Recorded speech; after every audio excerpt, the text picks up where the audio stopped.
स्वागत है आप सभी का आपके अपने फेवरेट एजुकेशन प्लेटफॉर्म पे जिसका नाम है मैग्नेट ब्रेन्स हिंदी मीडियम, जहां पर आपको मिलती है क्वालिटी कंटेंट एजुकेशन बिल्कुल फ्री ऑफ कॉस्ट। मतलब ये कि यहां पर आपको कोई फी नहीं पे करनी होती है और ना ही किसी प्रकार का कोई रजिस्ट्रेशन करवाना होता है। और इन्हीं बातों के साथ स्टार्ट करेंगे आज की क्लास, जो कि होने वाली है बड़ी ही शानदार, क्योंकि आज की क्लास में हम बात करने वाले हैं हमारे बड़े इंपॉर्टेंट चैप्टर जिसका नाम है इक्विलिब्रियम या फिर साम्यावस्था, उसके एमसीक्यू क्वेश्चंस। बड़े ही सिलेक्टेड एमसीक्यू क्वेश्चंस हैं और इसका आज हम पार्ट 2 लगाने जा रहे हैं। भैया पार्ट 1 ऑलरेडी कंप्लीटेड है, नहीं देखा है तो जाकर देख लेना, और यदि देख लिया है तो आज की कहानी की शुरुआत करते हैं, जिसमें हम करने वाले हैं बहुत सारे इंपॉर्टेंट क्वेश्चंस के बारे में। बहुत ध्यान से देखिएगा, बहुत मजेदार ये क्लास होने वाली है। अच्छा, एक और चीज, आज की क्लास के मैक्सिमम जो क्वेश्चंस होंगे वो या तो लाश शातेलीय नियम पर होंगे या फिर अम्ल क्षारक और लवण कॉन्सेप्ट पर होंगे। बहुत ध्यान से देखेंगे, मतलब आज के जो एमसीक्यूज हैं, मैं क्या कह रहा हूं बहुत ध्यान से सुनोगे, आज के एमसीक्यूज ठीक है। चलो, तो मैं कह रहा हूं भैया आज के एमसीक्यूज, चलो लिख देते हैं यहां पर आज के एमसीक्यू, आज के एमसीक्यूज। दो टॉपिक्स हैं जिस पर आपको एकदम फोकस रहना है। पहला बड़ा इंपॉर्टेंट, ला ला ला ला ला ला ला ला ला ला ला शातेलीय का सिद्धांत, और एक ऐसा टॉपिक जिसने कॉम्पिटिटिव एग्जाम्स के जितने भी क्वेश्चंस होते हैं वहां पर भयंकर वाली पकड़ बना के रखी हुई है, ला शातेलीय का नियम की हम बात करेंगे। और दूसरा अम्ल और क्षारक के कॉन्सेप्ट्स। और आपको यदि पता हो तो भैया हमने 3 प्रकार के जो कॉन्सेप्ट्स हैं उसके बारे में बात की थी, जिसमें आते हैं, बोल देते हैं, आते क्या, लिखने की जरूरत थोड़ी है, पता ही है आपको। एक आपके आर्रेनियस, जिसमें कहा गया था कि भाई दुनिया की हर वो चीज जो जलीय विलयन के अंदर H+ आयन को दान करेगी वो आपका आर्रेनियस अम्ल होगा। दुनिया की हर वो चीज जो H+ आयन को धारण करेगी, ये तो ब्रॉन्स्टेड लोरी हो गया, दुनिया की हर वो चीज जो OH- आयन को दान करेगी वो आपका आर्रेनियस क्षार होगा। तो Arrhenius concept, Bronsted and Lowry concept और लुईस कॉन्सेप्ट, ऐसे 3 कॉन्सेप्ट हमारे पास थे जिसके हमने अम्ल और क्षारक से बहुत सारे क्वेश्चंस देख रखे थे। बात समझ में आ गई? तो मैं क्या कह रहा हूं, बहुत ध्यान से देखिएगा, आज के जो एमसीक्यूज हैं इनमें से मैक्सिमम क्वेश्चंस जो होंगे उससे अपने ला शातेलीय के नियम का रिवीजन होगा। साथ में अम्ल और क्षारक के जितने भी प्रकार होते हैं उन सबका भी बहुत बढ़िया तरीके से क्या होने वाला है बबुआ, तो रिवीजन होने वाला है। इसलिए बड़े ध्यान से देखिएगा, ये कहानी सीधे आपके दिमाग के अंदर मैं फिट कर रहा हूं। क्या ये बात समझ में आ गई? आपने कहा हाँ जी सर। चलिए भाई, इसको आप अपने कॉपी में नोट कर लेंगे और हम चलेंगे भैया पहले वाले क्वेश्चन की तरफ, जो कि बड़ा ही इंटरेस्टिंग है। पहला सवाल कहता है कि एक अभिक्रिया आपके पास है और इसके लिए जो डेल का मान है, एक अभिक्रिया है जिसमें आपके पास H2 है, 4y2 है और 2xy4 है, एक रिएक्शन हो रही है और इसके लिए डेल H का जो मान है वो 0 से कैसा दिया गया है, तो भाई कम दिया गया है। मतलब डेल H जो है वो कैसा है, तो आपने कहा सर नेगेटिव है। इस रिएक्शन के लिए जो डेल H का मान दिया गया है वो 0 से कम दिया गया है, मतलब डेल H आपका कैसा है, नेगेटिव है। इसका मतलब ये कि ऊष्मा बाहर निकल रही है। ऊष्मा जो है वो कैसी है, तो आपने कहा सर बाहर निकल रही है। ऊष्मा जो है वो कैसी हो रही है, तो ऊष्मा बाहर निकल रही है।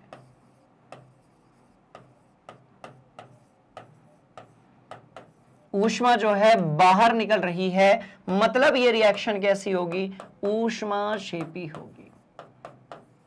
क्योंकि अब यहां पर ऊष्मा बाहर निकल रही है इसलिए रिएक्शन जो है दैट मस्ट बी ऊष्माक्षेपी। बहुत ध्यान से सुनिएगा। चलो भाई, तो मैं कह रहा हूं कि यदि आप इसमें XY4 के निर्माण की बात करेंगे, मतलब ये ज्यादा ऊष्मा कैसे बने, ज्यादा जो है उत्पाद कैसे बनेगा, इसके बारे में बात हो रही है। ठीक है, तो वही कह रहे हैं कि XY4 का निर्माण अनुकूल जो है वो कैसे होगा, मतलब ज्यादा उत्पाद कब बनेगा,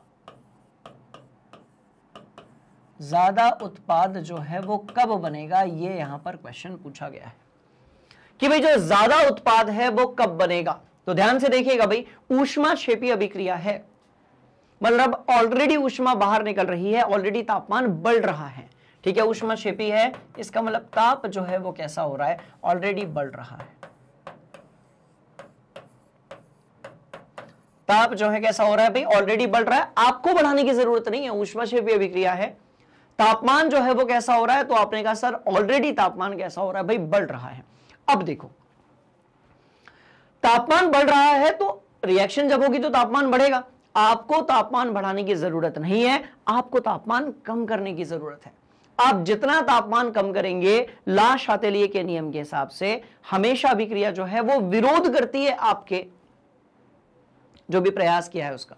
आप यदि तापमान कम करेंगे तो अभिक्रिया जो है, क्योंकि ऊष्माक्षेपी है, तो तापमान ज्यादा बढ़ाएगी, ज्यादा ऊष्मा जो है बाहर निकलेगी। इसका मतलब यह हुआ कि यदि ताप बढ़ रहा है, रिएक्शन यदि ऊष्माक्षेपी है, तो आप यदि और ज्यादा ऊष्माक्षेपी अभिक्रियाएं कराना चाहते हो, आप यदि और ज्यादा उत्पाद बनाना चाहते हो, तो इसके लिए आपको क्या करना पड़ेगा भैया, तापमान आपको कम करना पड़ेगा और दाब आपको बढ़ाना पड़ेगा। तो कम ताप वाली दो चीजें होंगी, उच्च ताप वाली बात तो बिल्कुल भी नहीं होगी, कम ताप वाली दोनों चीजें होंगी। और तापमान यदि कम होगा तो दाब जो है वो ज्यादा होना चाहिए, और घ ऑप्शन जो है वो आपका कैसा हो जाएगा, बिल्कुल सही हो जाएगा। क्या ये बात आपने कहा हां जी सर, मस्त वाली ये कहानी है। तो ला शातेलिए के नियम में एक चीज हमेशा आप याद रखेंगे, हमेशा आप जो भी प्रयास करेंगे, आप जो भी हरकत करेंगे, आप जो भी चीज ऐड करेंगे किसी भी रिएक्शन में, रिएक्शन उसका क्या करेगी भैया, विरोध करेगी। जैसे हमने कहा कि भाई अभिकारक मिलकर उत्पाद बना रहा है, आप यदि अभिकारक की मात्रा बढ़ाओगे तो उत्पाद ज्यादा बनेगा, आप यदि उत्पाद की मात्रा बढ़ाओगे तो अभिकारक ज्यादा बनेगा, मतलब रिएक्शन जो है वो रिवर्स में आना शुरू कर देगी। बात समझ में आई, बोलो यस सर, खत्म बात, नोट करेंगे।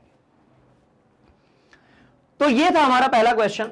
हम चलेंगे अपने दूसरे वाले सवाल की तरफ, और इस तरीके से क्वेश्चंस की प्रैक्टिस करते करते और करते हमारे सारे जो कॉन्सेप्ट्स है वो खोपड़ी के अंदर सेट हो जाएंगे। बहुत ध्यान से देखिएगा भैया, एक रिएक्शन दी गई है जिसमें मीथेन कहता है कि हमको ऑक्सीजन से हो गया है प्यार। एक रिएक्शन गिवन है जिसमें मीथेन जो है वो ऑक्सीजन के साथ क्या कर रहा है भाई, रिएक्ट कर रहा है, और आपको मिल रहा है CO2 + H2O, और एनर्जी जो है वो बाहर निकल रही है। इसका मतलब ये हुआ कि हम यहां पर मीथेन गैस जो है इसके दहन की बात कर रहे हैं। इसका मतलब ये हो गया कि यहां पर हम जो मीथेन गैस है उसके दहन की बात कर रहे हैं। अब बड़े ध्यान से देखिएगा, तो रिएक्शन जो है वो कौन सी है, तो आपने कहा सर ये रिएक्शन जो है वो ऊष्माक्षेपी है। रिएक्शन कैसी है, तो भाई ऊष्माक्षेपी है, क्योंकि देखो यहां पर नेगेटिव साइन लगा हुआ है।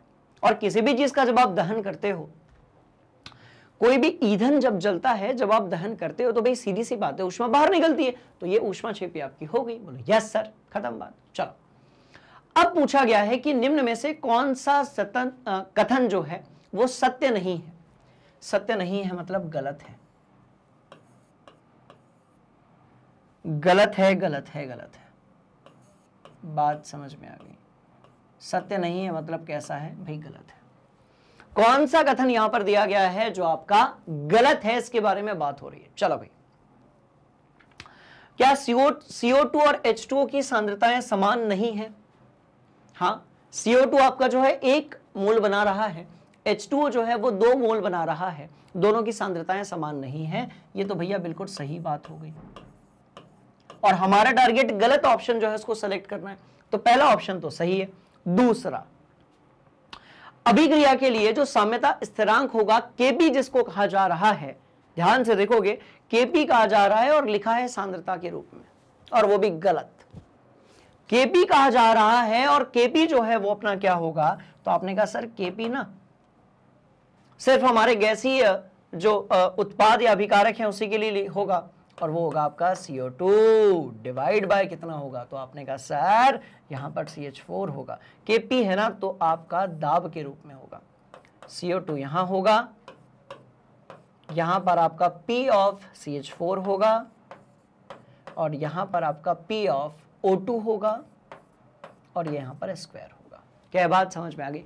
तो यदि Kp की जगह ये लिखा होता, यदि Kp की जगह ये लिखा होता तो ये बिल्कुल सही जवाब होता, पर क्योंकि लिखा कुछ और है इसीलिए ये कैसा होगा, तो आपने कहा सर ये गलत होगा। तो ये कैसा होगा, बहुत इंटरेस्टिंग कहानी भैया, ये हो जाएगा आपका गलत। अब आते हैं हम तीसरे वाले ऑप्शन पे। अब हम आते हैं किस पर, तो बहुत ध्यान से देखिएगा भाई, तीसरे वाले ऑप्शन पे आ जाओ। साम्यावस्था पर CH4 और O2 जो है दाईं ओर विस्थापित होंगे। दाईं ओर मतलब इस तरफ। तो CH4 इधर है और हाँ बिल्कुल सही बात है, दाईं ओर विस्थापित होंगे। क्योंकि यह कहानी भी कैसी है, सत्य है, या फिर आप ये कह लीजिए कि ये सही है। ये कहानी कैसी है, तो आपने कहा सर सही है। अभिक्रिया जो है ऊष्माक्षेपी, हाँ भैया बिल्कुल सही बात। और ये बात भी कैसी है, तो आपने कहा सर ये बिल्कुल जो है सही बात है। तो अच्छा सवाल था, सिंपल क्वेश्चन था। ख ऑप्शन जो है वो आपका कैसा है, तो बिल्कुल गलत है। बहुत ध्यान से देखिएगा, अपन ने इसको खत्म कर दिया। ठीक है, चलो। तो इस तरीके से मैं आपको हर एक क्वेश्चन तो करवाऊंगा ही, पर साथ में मैं जो है आप लोगों को क्या करवाऊंगा भाई, रिवीजन पूरे चैप्टर का, पूरे इस पर्टिकुलर टॉपिक का बहुत ध्यान से देखिएगा। चलो, बैरियम ऑक्साइड जो है वो बैरियम डाइऑक्साइड जो है वो बैरियम ऑक्साइड प्लस ऑक्सीजन का निर्माण कर रहा है, और डेल एच यहां पर पॉजिटिव है। इसका मतलब ये हो गया कि ये जो रिएक्शन आपको मिल रही है, ये जो रिएक्शन आपको मिल रही है, मुझे लग रहा है ये BaCO3 रहा होगा। नहीं ठीक है, कोई दिक्कत नहीं। ये रिएक्शन जो मिल रही है वो कैसी है, तो आपने कहा सर ये ऊष्माशोषी है। चलो भाई, रिएक्शन जो है वो कैसी है, तो आपने कहा सर डेल एच यदि पॉजिटिव है तो रिएक्शन मस्ट बी एंडोथर्मिक, यानी कि ऊष्माशोषी अभिक्रिया होगी। इस पर O2 का दाब किस बात पर निर्भर करेगा? इस पर O2 का जो दाब है, बात समझ में आई, वो किस पर निर्भर करेगा?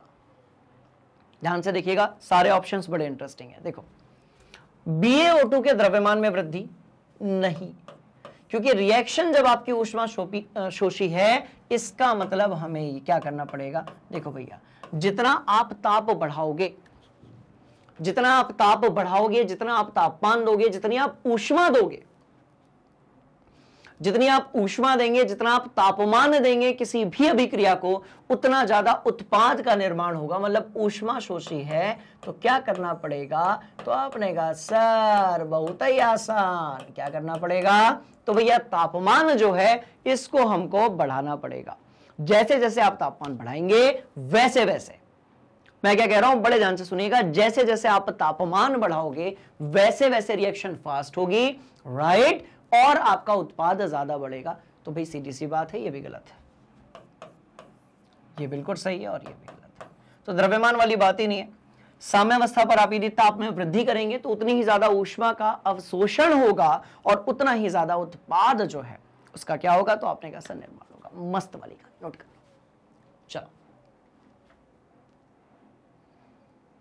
डन।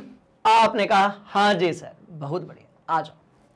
चले भैया, एक तगड़ा वाला सवाल हमारा इंतजार कर रहा है और इसको अपन रगड़ने वाले हैं बहुत मस्त तरीके से। चलिए, किसी उत्क्रमणीय अभिक्रिया के लिए, कोई भी एक उत्क्रमणीय अभिक्रिया ले लो, किसी उत्क्रमणीय अभिक्रिया के लिए यदि हम अभिकारकों की सांद्रता बढ़ाते हैं तो साम्यावस्था स्थिरांक पर क्या प्रभाव पड़ेगा? मैं क्या कह रहा हूं, बहुत ध्यान से देखिएगा। एक उत्क्रमणीय आपके पास अभिक्रिया है, मतलब यह साम्यावस्था पर पाई जा सकती है। यदि हम इस पर सांद्रता बढ़ाते हैं अभिकारकों की, बहुत ध्यान से देखना, ला शातेलिए के नियम पर यह आधारित है। हमने कहा भैया अभिकारकों की सांद्रता बढ़ा दी।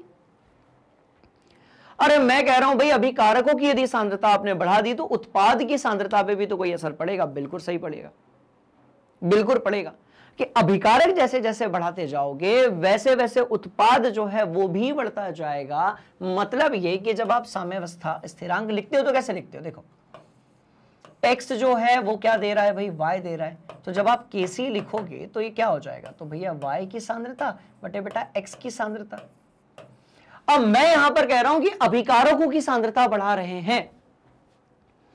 अब मैं यहां पर कह रहा हूं कि भाई अपन अभिकारक जो है उसकी क्या कर रहे हैं, सांद्रता बढ़ा रहे हैं। तो जैसे जैसे अभिकारक बढ़ेगा वैसे वैसे वैसे वैसे उत्पाद जो है वो भी कैसा होने लगेगा भाई, बढ़ने लगेगा। तो जैसे जैसे आप अभिकारक बढ़ाएंगे ऑन द सेम वे उत्पाद जो है वो भी आपका बढ़ना शुरू हो जाएगा। मतलब ये, बहुत ध्यान से देखिएगा, मतलब ये कि यहां पर आपका ये जो Kc है ये कैसा रहेगा भाई, अपरिवर्तित रहेगा, क्योंकि दोनों के बढ़ने से वो जो दोनों के बीच में अनुपात बना हुआ है वो कैसा रहेगा, अपरिवर्तित रहेगा। तो ख ऑप्शन जो है वो आपका बिल्कुल, क्या कहते हो, बिल्कुल सही बात, सही हो जाएगा। ठीक है, चल, तो ये भी बड़ा बढ़िया सवाल था। ये सारे क्वेश्चंस JEE नीट आपके स्कूल की एग्जाम CUET जैसी जो कॉम्पिटिटिव एग्जाम्स होती है उन सब में पूछ लिए जाते हैं, इसलिए सारे ही क्वेश्चंस को आप लोगों को बड़े ही ध्यान से पढ़ना है, देखना है, समझना है। चलो भाई और आगे बढ़ेंगे। हम बात करेंगे ला शातेलिए के सिद्धांत की, और इसके आधार पर जब कभी भी आप एक ठोस तथा द्रव की साम्यावस्था देते हो। चलो भाई एक ठोस लेते हैं और ये साम्यावस्था में है किसके साथ में, तो आपने कहा सर एक द्रव के साथ में। सवाल पैदा होता है कि कौन सा ठोस लिया जाए। हमने कहा भैया एक काम करो H2O ले लो और ये ऐसा ले लो और यहां पर बर्फ लिख दो, यहां पर H2O ले लो, आगे लगा दो और यहां पर आप जल लिख दो। क्या मेरी बात? आपने कहा हाँ जी सर, बहुत मस्त वाली कहानी। चलो भाई अब आपका जो ठोस है वो द्रव के साथ साम्यावस्था पर है। यदि आप यहां पर ताप देते हैं तो, आप यदि ताप बढ़ाते हैं तो, ताप बढ़ाने से क्या होगा कि जो ठोस है, देखो आप जैसे ताप बढ़ाओगे तो ठोस भाई थोड़ा द्रव्य में परिवर्तित हो जाएगा, द्रव ज्यादा बनेगा। तो ठोस कैसा हो जाएगा, तो आपने कहा सर कम हो जाएगा, और द्रव कैसा होगा, तो आपने कहा सर ज्यादा हो जाएगा, यानी उत्पाद बढ़ जाएगा। तो ताप देने पर बहुत ध्यान से देखिएगा, राइट, ठोस के द्रव्यमान में कमी होगी, ये बिल्कुल सही बात है। द्रव के द्रव्यमान में कमी होगी, ये गलत बात है। तापमान में कमी होगी, और तापमान में कोई परिवर्तन नहीं होता। जब अवस्था में परिवर्तन होता है ऊष्मागतिकी का, बड़ा सिंपल सा ये कॉन्सेप्ट है कि जब भी किसी पदार्थ के, बड़े ही ध्यान से सुनिएगा, बड़ी ही मस्त वाली कहानी है कि जब कभी भी किसी पदार्थ के अवस्था में हम परिवर्तन करवा रहे होते हैं तो उस सिचुएशन में उसके तापमान में कभी भी कोई परिवर्तन नहीं होता है। क्या ये बात समझ में आ गई? आपने कहा हाँ जी सर, बहुत तगड़ी वाली ये बात है, इसको कॉपी में अपन नोट करेंगे। चलो तो ये बहुत मस्त वाली कहानी हो गई है ना, आप इसको अपनी कॉपी में क्या करेंगे तो भाई नोट करेंगे, ठीक है। चलिए तो आंसर जो है वो हमारा कौन सा हो जाएगा, तो भाई घ ऑप्शन जो है वो बिल्कुल सही होगा। हम थोड़ा और आगे चलेंगे, हम एक दो सवाल और लगाएंगे, बहुत ध्यान से देखिएगा। चलिए भाई, ला शातेलिए सिद्धांत के आधार पर निम्नलिखित में से कौन सी सूचना प्राप्त होती है, मतलब कौन सा ऑप्शन जो है वो सही है। चलो, दुर्बल अम्ल का विघटन स्थिरांक यानी कि Ka, अभिक्रियाओं में एंट्रोपी परिवर्तन। सेकेंड वाला ऑप्शन लग गया, ऐसा नहीं लग रहा कि अपने को छेड़ा जा रहा है कि क्या आपने ऊष्मागतिकी बढ़िया तरीके से पढ़ी है कि नहीं पढ़ी है, तो अपन ने पूरी पढ़ी है। रासायनिक अभिक्रिया का साम्यावस्था स्थिरांक यानी कि Kc, और स्थितियों के मान पर परिवर्तन पर साम्यावस्था की स्थिति में परिवर्तन। मतलब मैं क्या कह रहा हूं, बड़े ध्यान से देखिएगा, जो भी कंडीशंस में आप चेंज करते हो उससे आपकी जो इक्विलिब्रियम है यानी कि आपका जो साम्यावस्था है उसके मान में क्या आ जाता है भाई, परिवर्तन आ जाता है। और यही ऑप्शन कैसा होगा, बिल्कुल सही होगा। हम कहते तो हैं कि भाई 4-5 चीजें होती हैं जिस पर आपका जो ला शातेलिए का नियम है वो आधारित है। बहुत ध्यान से देखिएगा, 4-5 चीजें होती हैं जिस पर हमारे जो ला शातेलिए अंकल हैं इनका जो नियम है भैया वो आधारित है। बहुत ध्यान से देखिएगा, ला शातेलिए का नियम, ला शातेलिए का नियम।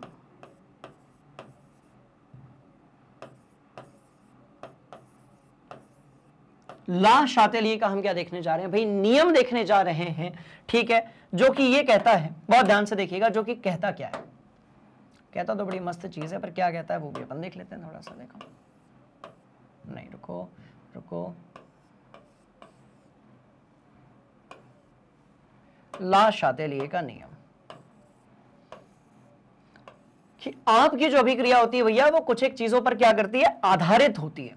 जिस भी अभिक्रिया के बारे में आप बात करते हैं वो कुछ चीजों पर आधारित होती है। आपने कहा हम अभिकारक बढ़ाएंगे, रिएक्शन ने कहा हम उत्पाद बढ़ा देंगे। बात समझ में आ रही है? मतलब ला शातेलिए का जो नियम है बेसिकली वो Kc में परिवर्तन का विरोध करता है। बहुत ध्यान से देखिएगा, एक लाइन की कहानी कि ला शातेलिए का जो नियम है वो बेसिकली आपके Kc में जो परिवर्तन होगा उसका क्या करेगा, तो भैया विरोध करेगा। क्या करेगा, तो आपने कहा सर विरोध करेगा। आपने कहा हम अभिकारक बढ़ाएंगे, रिएक्शन ने कहा हम उत्पाद बढ़ा देंगे। आपने कहा हम उत्पाद बढ़ा देंगे, रिएक्शन ने कहा हम अभिकारक बढ़ा देंगे, रिएक्शन पीछे की तरफ आने लगेगी। आपने कहा कि रिएक्शन जो है वो कैसी है, ऊष्मा, कोई भी ले लो आप, ऊष्मा शोषी है। आपने कहा रिएक्शन जो है वो कैसी है, ऊष्मा शोषी है, मतलब तापमान देने पर अभिक्रिया ज्यादा होगी। आपने कहा हम तापमान कम कर देंगे, रिएक्शन कम हो जाएगी। आपने कहा हम तापमान बढ़ा देंगे, रिएक्शन कैसी होगी भाई, ज्यादा हो जाएगी। तो ये था आपका ला शातेलिए का नियम, जिसको आपको समझना पड़ेगा, आप इसको रट नहीं सकते। तो भाई 4 चीजें ऐसी होती हैं जिस पर ला शातेलिए का नियम जो है वो आधारित है, और ये 4 स्थितियां या फिर आपके जो पैरामीटर्स होते हैं, इन पर ही ये डिपेंड करता है कि अभिकारक ज्यादा बनेगा या फिर आपका जो उत्पाद है वो ज्यादा बनेगा। इसमें से पहला है सांद्रता में परिवर्तन। पढ़ेंगे नहीं, सिर्फ लिख लेते हैं, जैसे जैसे क्वेश्चंस आएंगे अपन देख लेंगे। बात समझ में, जब भी आप अभिकारक या उत्पाद में से किसी की सांद्रता में परिवर्तन की बात करते हो, जब कभी भी आप अभिकारक या उत्पाद के सांद्रता में परिवर्तन की बात करते हो, बहुत ध्यान से देखिएगा, उस समय पर ला शातेलिए का नियम जो है वो लगता है। इसके बाद हम बात करेंगे ताप में परिवर्तन। ताप में परिवर्तन हम बात करेंगे किसके बारे में भाई, ताप में परिवर्तन। हम बात करेंगे दाब में परिवर्तन।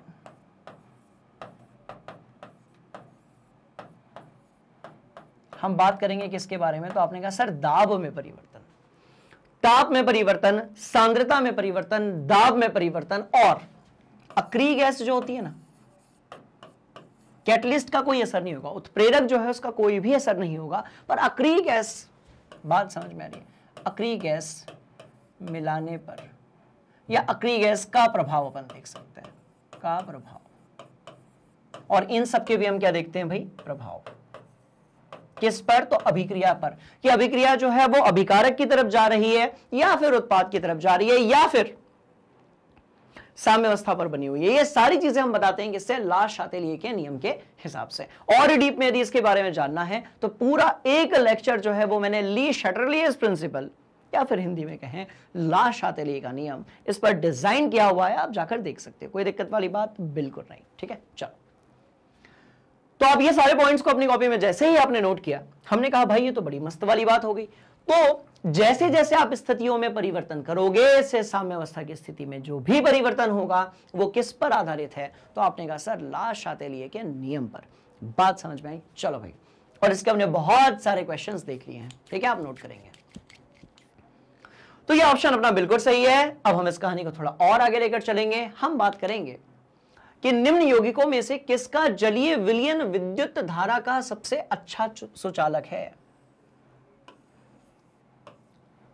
सबसे अच्छा जलीय विलयन में आप यदि विद्युत धारा डालते हो और यदि जलीय विलयन जो है विद्युत का सुचालक है, इसका मतलब ये कि उसके पास आयनों की संख्या ज्यादा है। बात समझ में आई? तो इसका जवाब ये होगा कि बेटा जहां पर, मैं क्या कह रहा हूं बहुत ध्यान से देखिएगा, जहां पर आयनों की संख्या, जहां पर आयनों की जो संख्या है वो कैसी है, ज्यादा है। अब एक सवाल ये पैदा होता है कि भाई आयनों की संख्या ज्यादा है बोले तो, एक सवाल ये पैदा होता है कि सर आयनों की संख्या ज्यादा है, इसका मतलब क्या। तो भाई आयनों की यदि संख्या ज्यादा है, इसका मतलब ये होगा कि प्रबल प्रबल प्रबल प्रबल क्या होगा, तो भाई अपघट्य होगा। तो ये कैसा हो जाएगा, तो आपने कहा सर बड़ी इंटरेस्टिंग कहानी है, ये कैसा हो जाएगा, तो भैया प्रबल अपघट्य हो जाएगा। और क्योंकि ये प्रबल अपघट्य है इसलिए आयनन जल्दी देगा जलीय विलयन में। तो इसके लिए अपने को प्रबल अम्ल लेना पड़ेगा, प्रबल लवण लेना पड़ेगा, प्रबल आपको क्षारक लेना पड़ेगा, दुर्बल नहीं ले सकते। तो ये कैसा है, तो आपने कहा सर देखिए एसिटिक अम्ल है, दुर्बल अम्ल होता है बेचारा। तो ये कैसा है, तो आपने कहा सर दुर्बल अम्ल है। ये कैसा है, तो ये तो भयंकर वाला प्रबल है। इतना प्रबल है कि यदि हमारे पेट में इसकी जरूरत से ज्यादा मात्रा बन जाए और म्यूकस झिल्ली जो है वो यदि कम रहे तो हमारे पेट में छाले या अल्सर भी हो सकते हैं। ये भयंकर प्रबल यानी कि कॉन्सेंट्रेटेड सांद्र होता है। और ये दोनों भी कैसे हैं आपके, दुर्बल। तो भाई सीधी सी बात है, बड़ा मस्त वाला एक क्वेश्चन था। ख नंबर का जो ऑप्शन होगा वो बिल्कुल कैसा होगा, सही होगा। That's all. तो क्या ये बात आपने कहा हां सर बहुत बढ़िया तरीके से, कोई दिक्कत वाली बात नहीं है, सेकंड ऑप्शन जो है वो बिल्कुल हमारा सही होगा। और इस तरीके से हमने ये जान लिया कि भाई जहां पर आयनों की जो संख्या होती है वो ज्यादा होती है, तो आयनों की संख्या ज्यादा होने के कारण क्या होता है, बहुत ध्यान से देखिएगा कि जितने आयन ज्यादा होंगे उतना अच्छे तरीके से इलेक्ट्रिसिटी या विद्युत जो है उसका क्या होगा, तो भाई चालन होगा। क्या बात समझ में आ गई? आपने कहा हाँ जी सर। चलो भैया अगला सवाल, एसिटिक अम्ल को यदि आप जलीय विलयन में डाल देते हो, बहुत मस्त वाली बात, एसिटिक अम्ल लिया, उसको यदि आपने जलीय विलयन में डाला, पहली बात तो यह कि जिस एसिटिक अम्ल के बारे में आप बात कर रहे हैं यह आपका दुर्बल अम्ल है, मतलब ये आयनीकृत तो होगा, ये आयन तो देगा पर ये पूर्ण रूप से आयनीकृत नहीं होगा।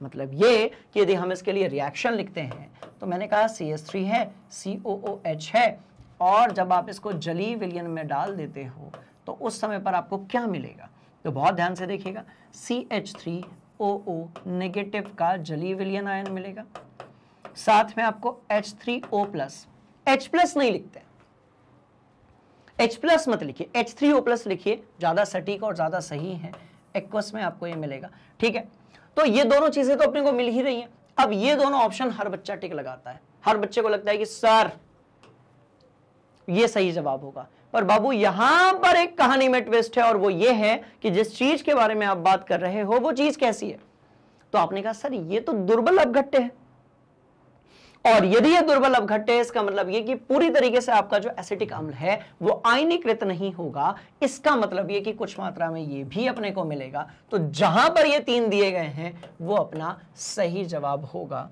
बाकी के जो है अपने गलत जवाब होंगे। तो गलत होगा, सही होगा, गलत होगा, गलत होगा।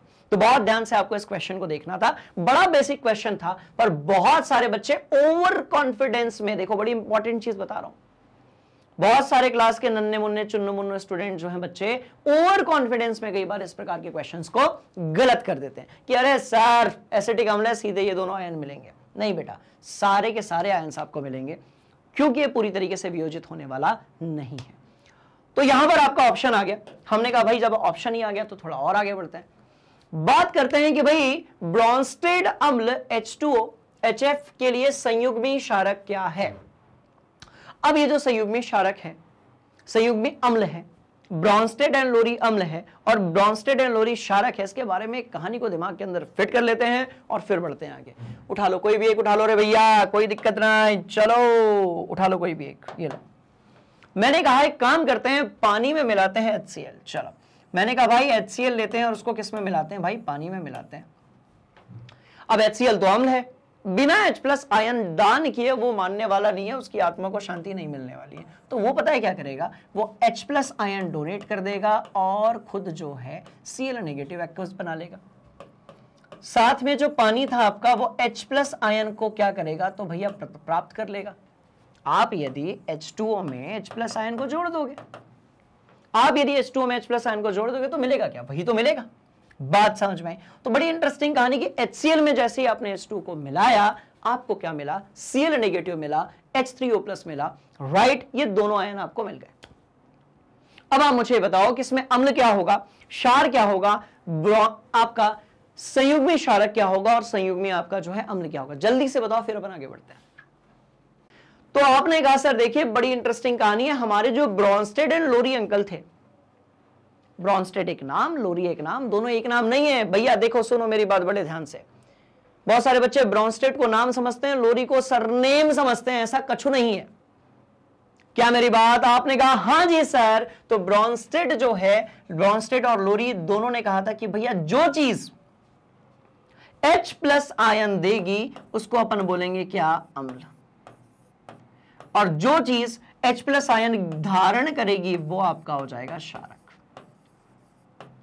अब 10th वाले कॉन्सेप्ट तो लगेंगे नहीं कि HCl जो है वो अम्ल है और NaOH जो है वो क्षारक है। बात समझ में? Yes sir. तो HCl जो है आपका अम्ल होगा, H2O जो है बाबू वो आपका क्या हो जाएगा, तो आपने कहा सर क्षारक हो जाएगा। अब मैं कह रहा हूं यार, किसी में से यदि H प्लस आयन निकल गया तो अम्लीयता थोड़ी सी कम हो गई ना, कहीं से यदि H प्लस आयन बाहर ही निकल गया तो अम्लीयता कैसी हो गई? आपने कहा सर थोड़ी सी अम्लीयता कम हो गई। अम्लीयता थोड़ी सी कम हुई मतलब क्षारीयता थोड़ी सी बढ़ गई। अम्लीयता थोड़ी सी कम हुई तो क्षारीयता कैसी हुई? तो आपने कहा सर थोड़ी सी बढ़ गई। तो अब ये जो है चीज आपको मिलेगी, ये क्या होगा? बहुत ध्यान से देखिएगा। देखो इसमें से H प्लस आयन बाहर निकला है तो इसकी अम्लीयता थोड़ी सी कम हो गई तो क्षारीयता बढ़ गई। तो ये अब बन जाएगा संयुग्मी क्षारक। तो ये क्या बन जाएगा? तो आपने कहा सर ये संयुग्मी क्षारक बन जाएगा। ऑन द सेम वे यदि हम यहां पर ध्यान से देखेंगे तो भैया ये भी क्या बन जाएगा? बहुत ध्यान से देखिएगा, संयुग्मी क्षारक बन जाएगा, सॉरी संयुग्मी अम्ल बन जाएगा। इसने H प्लस क्या किया? धारण किया ना। तो इधर वाला आपका संयुग्मी क्षारक है और जिसने H प्लस धारण कर लिया वो आपका क्या होगा? तो भाई संयुग्मी अम्ल होगा। बड़ी इंटरेस्टिंग कहानी है, पहले तो आप इसको नोट कर लो। तो H प्लस निकलने के बाद जो बचा वो संयुग्मी क्षारक है, H प्लस धारण करने के बाद जो मिला वो संयुग्मी अम्ल है। ठीक है जी। तो अब हमारे पास क्या दिया गया है? संयुग्मी क्षारक। तो सबसे पहले तो हम ये देखेंगे भाई संयुग्मी क्षारक जो होता है उसकी क्या परिभाषा होती है। तो संयुग्मी क्षारक जो होता है, ठीक है, H प्लस निकलने के बाद, अम्ल से H प्लस निकलने के बाद जो बचा, मैं क्या कह रहा हूं भैया, अम्ल से H प्लस निकलने के बाद जो भी बचा वो आपका क्या होगा? संयुग्मी क्षारक होगा। तो लिख देते हैं अपन इसको। चलो बहुत मस्त वाली बात, अम्ल से H प्लस आयन बाहर निकलने के बाद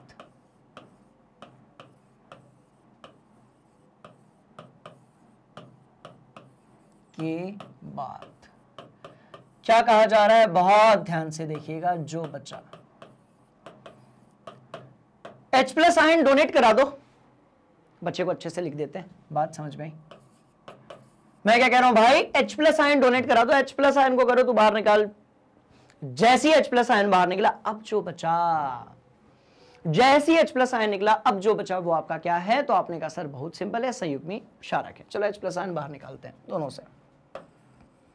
H2 से बाहर निकालेंगे तो बेटा अपने को H प्लस मिलेगा, OH नेगेटिव मिलेगा, और HF से यदि हम निकालेंगे तो हमें क्या मिलेगा? तो आपने कहा H प्लस मिलेगा और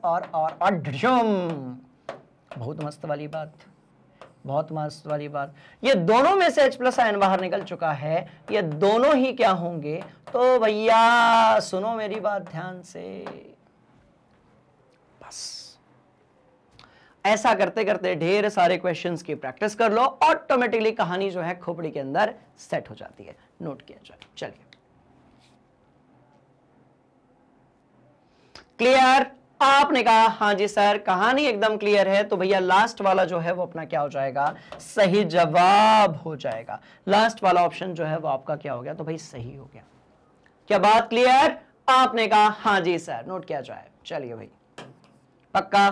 चलो तो अब इसके बाद मैं बहुत सारे ऐसे क्वेश्चंस करवाऊंगा जहां से आपका ब्रॉन्स्टेड लोरी, आरेनियस और लुईस अम्ल क्षारकों के सारे कॉन्सेप्ट्स बढ़िया तरीके से क्लियर हो जाएंगे। ठीक है, नोट किया जाए,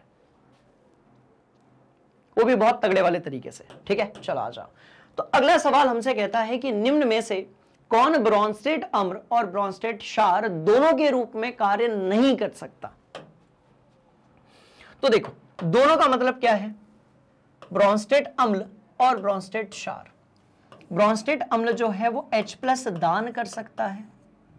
क्या कर सकता है? तो आपने कहा सर ये H प्लस दान कर सकता है।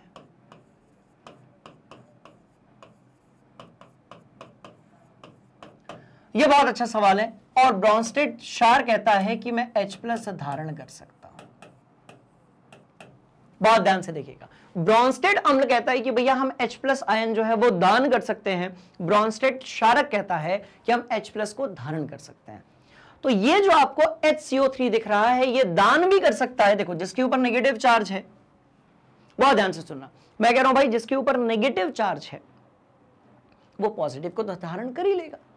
H प्लस आयन को तो वो इजीली क्या कर लेगा भाई? धारण कर लेगा, उसके ऊपर नेगेटिव चार्ज है। तो जिसके भी ऊपर नेगेटिव चार्ज है वो H प्लस को धारण कर लेगा। बात समझ में? तो ये दोनों कर सकता है। देखो H भी है और नेगेटिव भी है, तो जिसके पास H दिख रहा है, नेगेटिव दिख रहा है, वो दोनों काम कर सकता है। बहुत ध्यान से देखिएगा। तो इसका मतलब ये कि ये दोनों काम कर सकता है, ये दोनों है। ये भी कैसा है, तो भैया ये दोनों है, ये H प्लस भी डोनेट कर सकता है और ये H प्लस भी डोनेट कर सकता है और धारण भी कर सकता है। पर यदि आप HCl के बारे में, ये भी दोनों है, H दिख रहा है, नेगेटिव दिख रहा है, ये भी दोनों है। पर यदि आप HCl के बारे में बात करते हैं तो बहुत ध्यान से सुनिएगा, ये जो आपका HCl है, बड़ी मस्त वाली कहानी, ये जो आपका HCl है, ये H प्लस आयन दान तो कर सकता है, धारण कैसे करेगा? कभी देखा आपने ऐसे? उसका एटीट्यूड हर्ट हो गया भाई, उसको आपने ईगो हर्ट कर दिया उसका HCl का।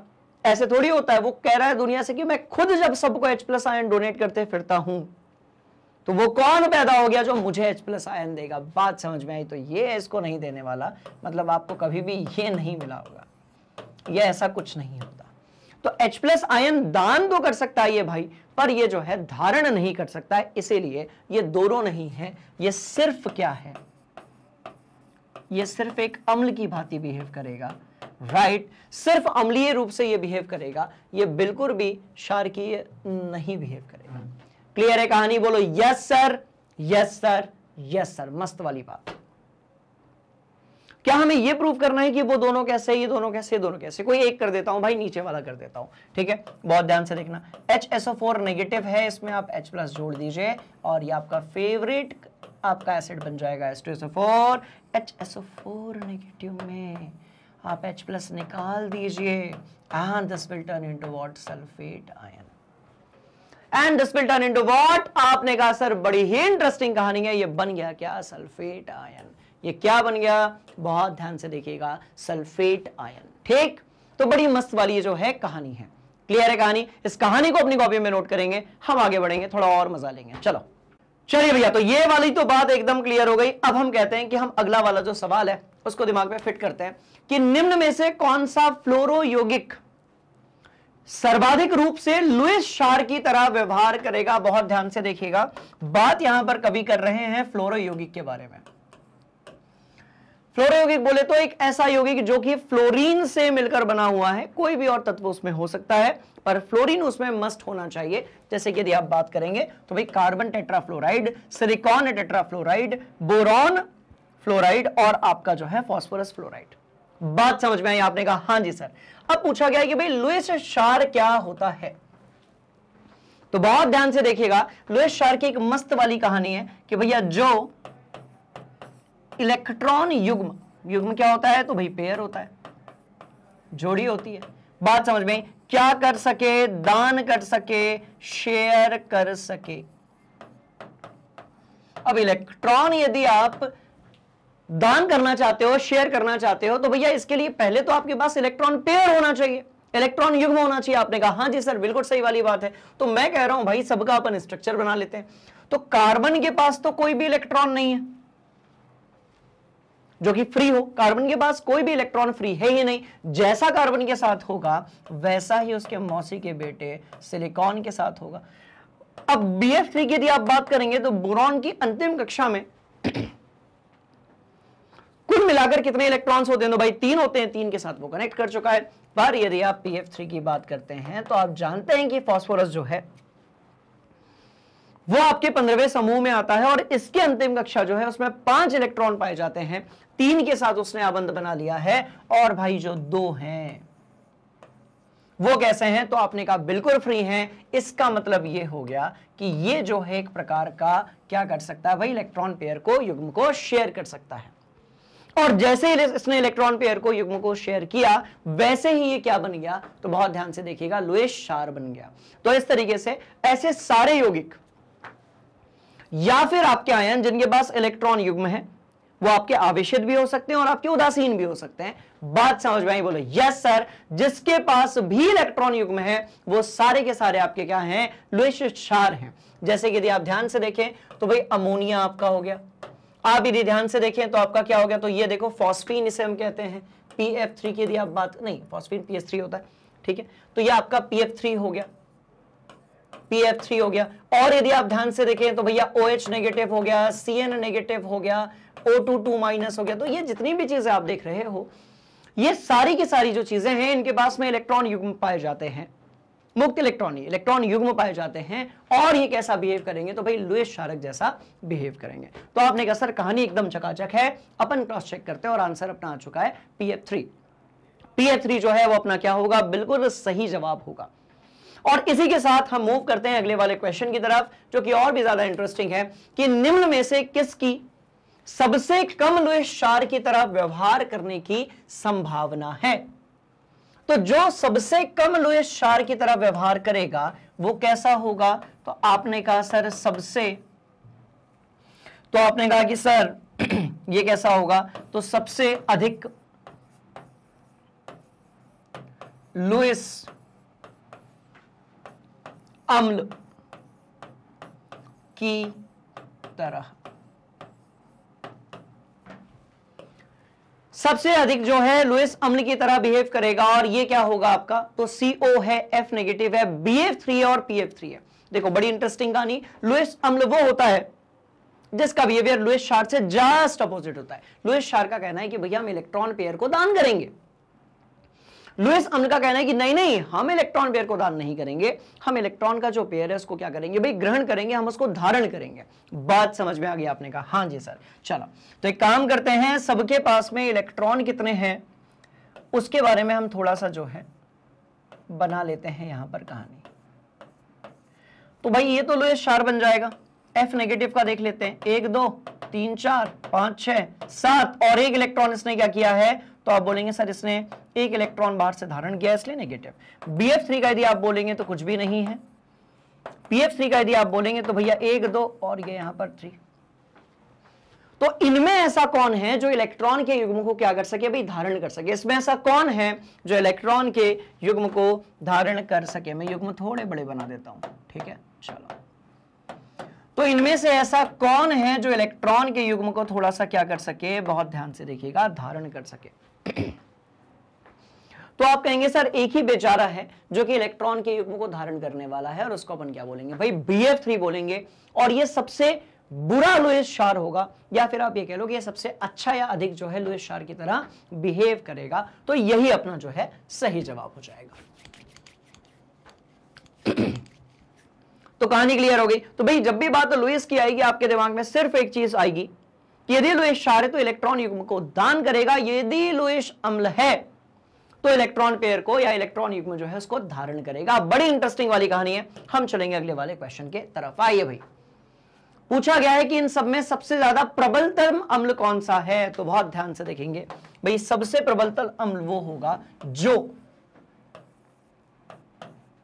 सबसे जल्दी, जो सबसे पहले, सबसे प्रबलतम अम्ल कौन सा होगा, बहुत ध्यान से देखिएगा, जो सबसे पहले H+ आयन दे, जिसका Ka अधिकतम हो, जिसका जो Ka है वो कैसा हो, तो अधिकतम हो। तो हम बहुत ध्यान से देखेंगे भाई, आपका जो HClO4 है, जिसको हम लोग क्या बोलते हैं भाई, HClO4 जो है ये बहुत जल्दी आपका H+ आयन जो है वो दान करेगा। आप प्लीज भ्रम में नहीं रहेंगे कि सर H2SO4 तो किंग ऑफ केमिकल्स है, जितने भी रसायन होते हैं उन सब का राजा जो है वो आपका H2SO4 है। बात समझ में आई? तो H2SO4 नहीं होगा आंसर, क्या होगा भैया, HClO4 होगा। क्या बात? आपने कहा हाँ जी सर, पक्का। ये बहुत जल्दी H+ आयन देता है, इसका जो Ka होता है वो कैसा होता है भाई, ज्यादा से ज्यादा होता है। और ये बहुत जल्दी जो अम्ल होता है, इसको यदि आप जल में मिलाते हो तो ये बहुत जल्दी जो है आयनीकृत हो जाता है। इसलिए जो सही आंसर है वो क्या होगा, आपने कहा सर HClO4। क्लियर है कहानी? बोलो yes sir, yes sir, yes sir, yes sir, yes sir. चलिए भैया थोड़ा अपन और आगे बढ़ेंगे। निम्न में से कौन सा अणु हाइड्रोक्साइड लुईस अम्ल की तरह व्यवहार करेगा? निम्न में से कौन सा अणु हाइड्रोक्साइड लुईस अम्ल की तरह व्यवहार करेगा? बहुत ध्यान से देखिएगा, लुईस अम्ल की तरह व्यवहार करेगा, मेरे ख्याल से ये वाला, क्योंकि यहां पर इसके पास में इलेक्ट्रॉन्स की कमी है। एल्यूमिनियम के जितने भी यौगिक होते हैं, बोरॉन के जितने भी यौगिक होते हैं, क्योंकि एल्यूमिनियम और बोरॉन के अंतिम कक्षा में सिर्फ कितने ही इलेक्ट्रॉन पाए जाते हैं भाई, 3। तो ये इलेक्ट्रॉन डेफिशिएंट या इलेक्ट्रॉन की कमी से जूझने वाले आपके यौगिक होते हैं, और जिनके पास इलेक्ट्रॉन की कमी होती है वही इलेक्ट्रॉन के जो युग्म होते हैं उसको भैया धारण करते हैं, इसलिए कैसा बिहेव करते हैं, तो लुईस अम्ल के जैसा। क्या ये बात आपने कहा? हाँ जी सर। हम चेक करेंगे इसको, कहानी बिल्कुल सही है। ठीक है, तो जिनके पास इलेक्ट्रॉन प्रचुर मात्रा में है वो बन जाएंगे आपके लुईस क्षार, जिनके पास इलेक्ट्रॉन बहुत कम है, मतलब उन्होंने पूरे बॉन्ड बना लिए, सारी मेहनत कर ली, उसके बाद भी इलेक्ट्रॉन उनके पास कम है, तो वो बन जाएंगे आपके क्या? लुईस अम्ल। ठीक है, चलो तो बढ़िया तरीके से रिवीजन हो जाएगा। हम एक काम करते हैं, हम एक तगड़ा वाला एग्जांपल लेते हैं कि निम्नलिखित अणुओं में से कौन सा है जो लुईस अम्ल के रूप में क्रिया करेगा। तो देखो भाई, बोरॉन और ऑक्सीजन वाला तो करेगा क्या? निम्नलिखित में से कौन सा लुईस अम्ल के रूप में क्रिया करेगा? तो यार सारे ही करेंगे यहां। तो देखो अभी इसको आप बनाओगे तो इसके पास भी 2 इलेक्ट्रॉन्स हैं, नाइट्रोजन के पास कुल इलेक्ट्रॉनों की संख्या कितनी हो गई? तो आपने कहा सर 5।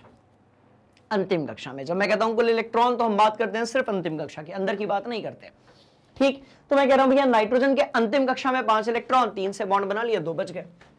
बोरॉन तो बेचारा है, बेचारे के पास कोई इलेक्ट्रॉन नहीं है। ऑक्सीजन के पास 1 और 2 के साथ बनाया 6 इलेक्ट्रॉन्स होते हैं, 4 बचे हुए हैं। फास्फोरस के पास भी 2। तो यार इस हिसाब से तो लुईस अम्ल के रूप में कौन काम करेगा? लुईस क्षार के लिए तो वो सभी काम करेंगे जिनके पास इलेक्ट्रॉन युग्म है, पर यदि हम बात करते हैं लुईस अम्ल की तो बहुत ध्यान से देखिएगा भाई, लुईस अम्ल की तरह सिर्फ एक ही काम करेगा, वो है बोरॉन। और जैसा कि मैंने आप लोगों को स्टार्टिंग में बताया कि भैया बोरॉन, एल्यूमिनियम और उस समूह में आने वाले जितने भी तत्व हैं वो सब इलेक्ट्रॉन के युग्म को क्या करते हैं? धारण करते हैं। इसीलिए जो है आंसर क्या हो जाएगा आपका? CH3b। तो इस तरीके से यही आपका सही जवाब होगा, और अपन ने टिक लगा दिया। अब हम बढ़ेंगे आगे, चलो नोट करो। बढ़िया सवाल था ये भी। आ जाइए, एक और क्वेश्चन हम करेंगे। निम्नलिखित में से कौन सा कथन जो है वो सही नहीं है? क्या बोलना चाह रहे हैं कंप्यूटर महाशय? सही नहीं है, इसका मतलब भैया गलत है। सही नहीं है इसका मतलब कैसा है? तो आप बहुत ध्यान से देखना भाई, गलत है। चलो, निम्नलिखिट में से कौन सा कथन जो है वो सही नहीं है, इसका मतलब गलत है। ठीक है, चलिए। पहला, हैलाइड आयनों में आयोडाइड सबसे अधिक शक्तिशाली अपचायक है। पहला, केवल फ्लोरीन ही हैलोजन है जो परिवर्ती ऑक्सीकरण अवस्था में नहीं दर्शाता। परिवर्ती मतलब 1 से ज्यादा, वेरिएबल ऑक्सीडेशन नंबर नहीं दर्शाता। ये तो भैया बिल्कुल सही बात है, ये बिल्कुल सही बात है, क्योंकि फ्लोरीन का ऑक्सीकरण संख्या हमेशा जो है इसका -1 है, ये फिक्स्ड। फ्लोरीन की ऑक्सीकरण संख्या -1 है, ये फिक्स्ड हो चुका है, राइट। जैसे कि क्लोरीन, ब्रोमीन और फ्लोरीन की आयोडीन की हम बात करेंगे तो इनका +3 भी हो सकता है। बात समझ में आ रही है? चलो, HOBr की अपेक्षा HOCl प्रबलतम अम्ल है, HCl की अपेक्षा HF प्रबलतम अम्ल है। अच्छा जी, अच्छा जी, HB और HOBr की अपेक्षा HOCl प्रबलतम अम्ल है। अम्ल है इसका मतलब ये जल्दी H+ आयन को रिलीज करेगा, या तो इलेक्ट्रॉन युग्म को धारण करेगा, तो धारण नहीं करने वाला है, H+ आयन को रिलीज करेगा। तो ये बात तो सही है, ये बात जो है ये भी पूर्ण रूप से कैसी है भाई? सही है। पर यदि अपन बात करेंगे HCl की अपेक्षा HF जो है वो प्रबलतम अम्ल है, तो बहुत ध्यान से देखिएगा भैया, नीचे की तरफ जाने पर आकार जो है वो आपका बढ़ जाता है। नीचे की तरफ जाने पर, जैसे जैसे आप ऊपर से नीचे की तरफ जाएंगे, किसी समूह को ध्यान में रखते हुए, आपका जो आयन है उसका आकार जो है वो बदल जाता है, बढ़ता जाता है। इसीलिए HI जो है वो सबसे जल्दी, ये बहुत बड़ा है ना, आकार बढ़ गया, बहुत बड़ा है, तो इसका आवन को तोड़ना बहुत आसान है। तो ये क्या करेगा? बहुत जल्दी से H+ आयन जो है उसको दान कर देगा। H+ आयन क्या करेगा? तो आपने कहा सर दान करेगा। तो ये बहुत जल्दी से H+ आयन बाबू क्या करेगा? बहुत ध्यान से देखिएगा बेटा, तो ये बहुत जल्दी H+ आयन को दान कर देगा। कौन? HI कर देगा। तो HI तो सबसे भयंकर हो गया। तो भाई HCl जो है HCl की अपेक्षा HF, तो ये तो गलत हो गया ना, HF थोड़ी है, HCl है, तो ये तो गलत हो गया ना। पहला वाला नहीं लिखा था शायद हमने। हैलाइड आयनों में आयोडाइड सबसे शक्तिशाली अपचायक है, क्योंकि भैया सीधी सी बात है ये बहुत जल्दी जो है क्या करेगा, H+ आयन देगा, तो ये बात भी कैसी हो जाएगी, तो आपने कहा सर सही, तो भाई डी ऑप्शन जो है वो अपना कैसा हो जाएगा भाई, गलत हो जाएगा, बिल्कुल सही वाली बात। तो यहां पर इन्होंने अम्लीयता या क्षारीयता जो है उसको क्या, किस चीज को आधार बनाकर बात की है, बहुत ध्यान से देखिएगा। एक ही समूह के तत्व यदि आपके अम्ल या क्षार बनाते हैं तो उनमें किस तरीके से प्रबलता, अम्लों की या क्षारकों की किस तरीके से प्रबलता जो होती है उसको देखकर इन्होंने यहां पर सवाल बनाए हुए हैं, और ये बड़ा अच्छा सवाल था, एनसीईआरटी से लिया गया है पूरा कॉन्सेप्ट इसमें। आप प्लीज इसको बहुत तगड़े तरीके से अपने दिमाग में फिट रखिएगा, ठीक है। चलो, क्या ये बात आपने कहा हां जी सर, बहुत मस्त वाली है। चलो थोड़ा अपन और आगे बढ़ेंगे। चलिए भाई, सवाल पैदा होता है कि निम्नलिखित यौगिकों में से कौन सा प्रोटॉनिक अम्ल नहीं है। बात बहुत तगड़ा सवाल रे भैया, प्रोटॉनिक अम्ल के बारे में बात हो रही है। प्रोटॉनिक अम्ल क्या होता है, तो बहुत ध्यान से देखिएगा, प्रोटॉन वाला अम्ल। और प्रोटॉन क्या होता है, तो आप जानते हो कि सर H+ आयन जो होता है इसी को हम लोग क्या कहते हैं, तो भाई प्रोटॉन कहते हैं। तो प्रोटॉन वाले अम्ल के बारे में बात हो रही है। प्रोटॉन वाला क्या, तो आपने कहा सर अम्ल। चलो भाई ठीक है, तो इनमें से ऐसा कौन है जो आपको क्या करेगा, बहुत ध्यान से देखिएगा, जो यहां पर क्या करेगा प्रोटॉन डोनेट नहीं कर सकता। चलो एक बार देख लेते हैं इसको भी अपन, ठीक है। तो भाई इसको यदि आप ध्यान से देखेंगे तो ये तो आपका BOH थ्राइस ही रहेगा, या फिर आप इसको क्या कह सकते हैं, तो आप इसको H3BO3 कह सकते हैं। चलो ये पहला बन गया। दूसरा वाला जो देखो, बड़े इंटरेस्टिंग लोग हैं, जो अम्ल है उसको एकदम क्षारक के रूप में लिखना इन्होंने क्या कर दिया भैया, शुरू कर दिया। ध्यान से देखेंगे आप, मैं कह रहा हूं SO2OH2 है ना, इसको आप यदि ध्यान से देखोगे तो आपको मिलेगा कि सर ये ही तो H2SO4 है। ध्यान से देखो, दोनों एक ही चीज है, 2 हाइड्रोजन, 4 आपके पास ऑक्सीजन और 1 सल्फर। यदि आप इसे ध्यान से देखेंगे तो भैया यही है आपका क्या, तो भाई H2SO3 सल्फ्यूरिक अम्ल, और ऊपर क्या है, सल्फ्यूरस अम्ल है। उसके ऊपर वाली यदि आप बात करेंगे तो भाई ये है आपका S3PO4। तो नीचे वाले जो आपको 3 दिख रहे हैं, मतलब ख, ग और घ, ये तीनों ही प्रोटॉन दान कर सकते हैं, H+ दान कर सकते हैं, H+ दान कर सकते हैं।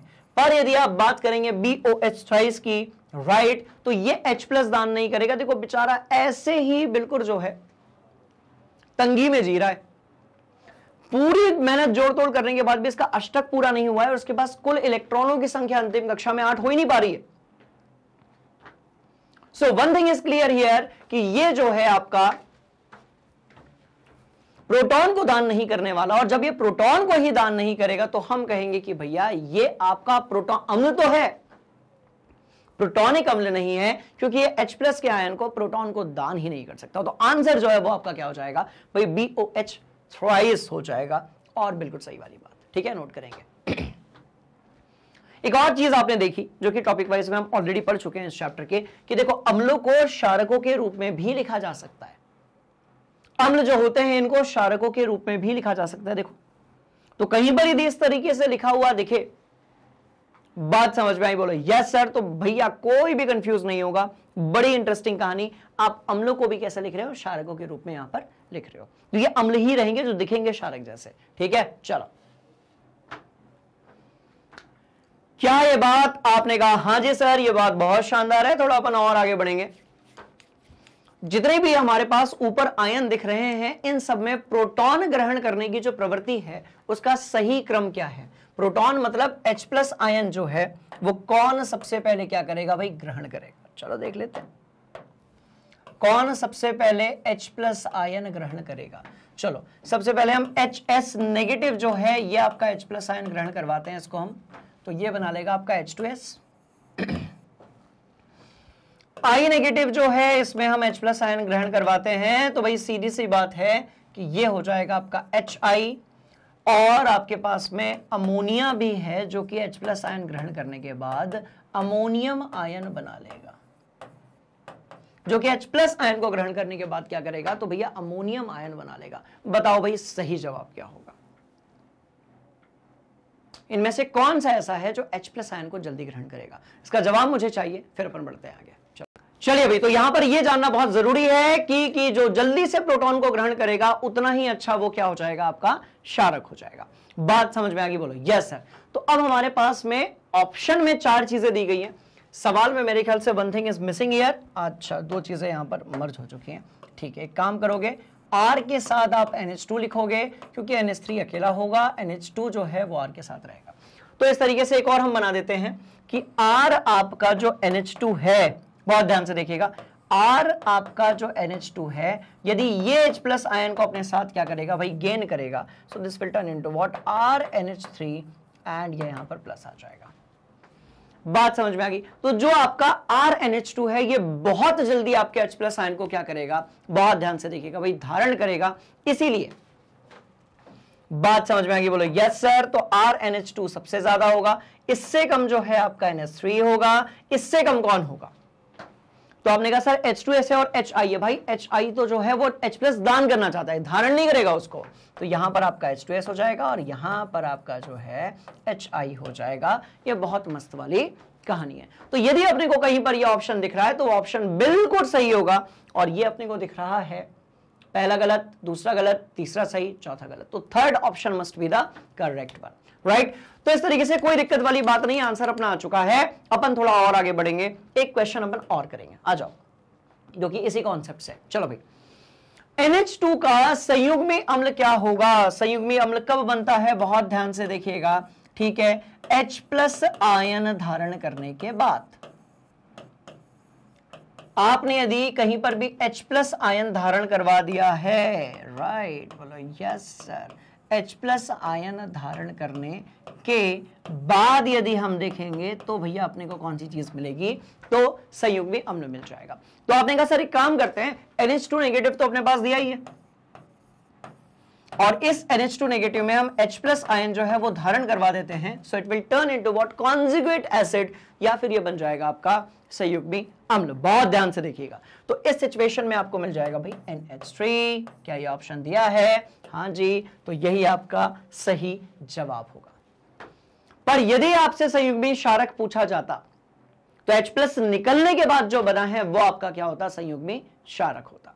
क्या ये बात? आपने कहा हाँ जी सर। चलो एक और मस्त वाला क्वेश्चन, आइए एक और मस्त वाला क्वेश्चन। कौन सा इलेक्ट्रॉन युग्मिक, कौन सा यौगिक इलेक्ट्रॉन न्यून है, या कौन सा यौगिक जो है वो इलेक्ट्रॉन डेफिशिएंट है? ठीक है, तो इलेक्ट्रॉन युग्म के बारे में अपन पहले से ही जानते हैं भाई। ये इलेक्ट्रॉन युग्म होता क्या है? देखो, इलेक्ट्रॉन युग्म जिसके पास नहीं, इलेक्ट्रॉन न्यून है बेसिकली, ठीक है। इसका मतलब होता है जिसके पास इलेक्ट्रॉन की क्या चल रही है, कमी चल रही है। जिसके पास इलेक्ट्रॉन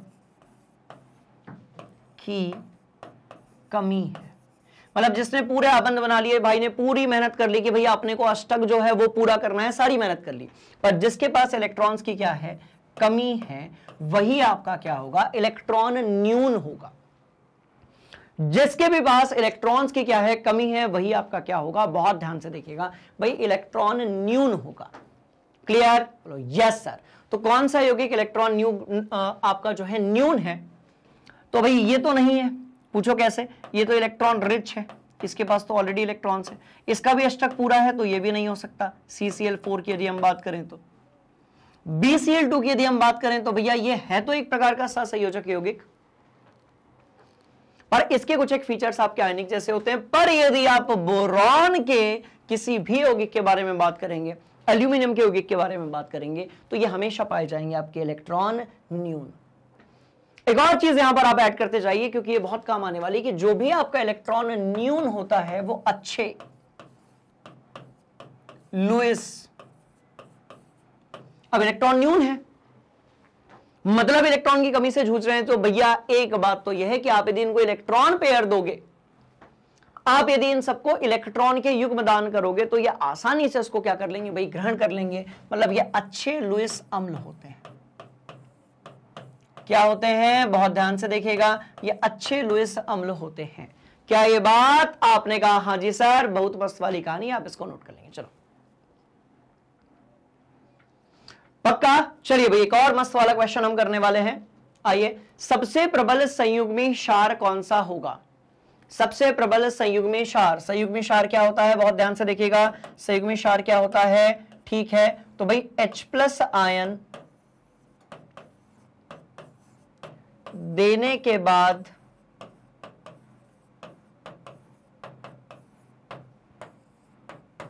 जो बचा, यही आपका क्या हो जाएगा भाई, संयुग्मी क्षारक हो जाएगा। H+ आयन डोनेट कर दिया आपने, कहा सर H+ आयन अपन ने दान कर दिया।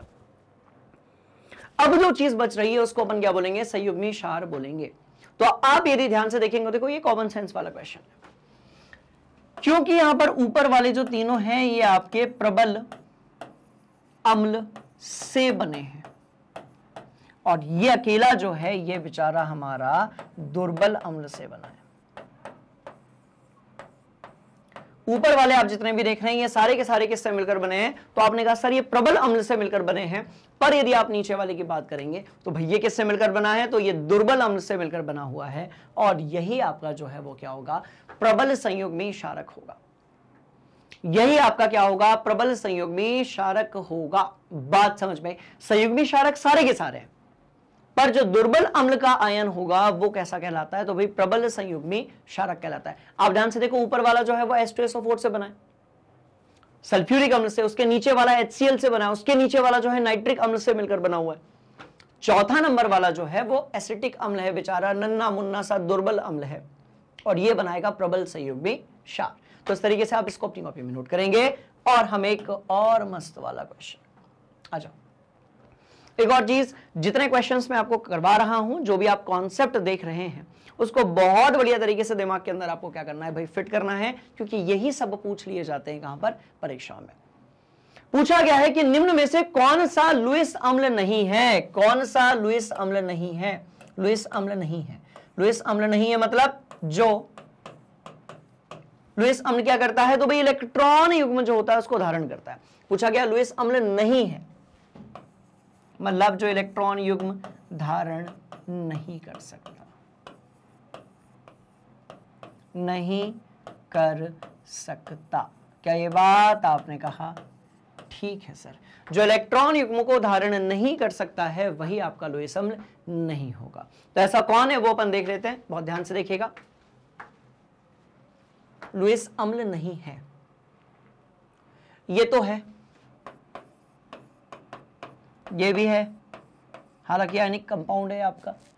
अब ऊपर वाले दो बचे हैं, तो C2H4 की यदि हम बात करते हैं तो C2H4 भैया CH2 डबल बॉन्ड CH2, तो इसके पास ये लुईस क्षार जैसा बिहेव करेगा, ठीक है। ऊपर वाला भी जो है वो है, तो यही अपना जो है वो क्या हो जाएगा भाई, सही जवाब हो जाएगा। यही जो है हमारा, जिसको हम C2H4 कह रहे हैं भाई, इसको आप क्या कहते हो? तो आपने कहा सर C2H4 है ना, ये अपना होगा इथीन, क्योंकि यहां पर डबल बॉन्ड है तो इथीन होगा, राइट। तो यही अपना जो है सही जवाब हो जाएगा। दैट्स ऑल, खेल खत्म। चलो, तो निम्न में से कौन सा लुईस अम्ल नहीं है? तो जो लुईस आपका क्या होगा, क्षारक होगा, वो ख नंबर का होगा। क, ग और घ जो है ये सारे के सारे आपके जो है लुईस अम्ल है, ठीक। चलिए डन, आपने कहा हाँ जी सर। एक और सवाल करेंगे, चलो आ जाओ, मस्त वाला। निम्नलिखित में से किस उर्वरक का बार बार उपयोग करने से मिट्टी की जो अम्लीता है इसमें वृद्धि होती है, और मिट्टी की अम्लीता में यदि बहुत ज्यादा वृद्धि हो जाएगी तो मिट्टी खराब भी हो सकती है। बहुत ध्यान से देखिएगा। तो अमोनियम सल्फेट है, चूने का सुपर फॉस्फेट है, यूरिया है, या पोटेशियम नाइट्रेट है।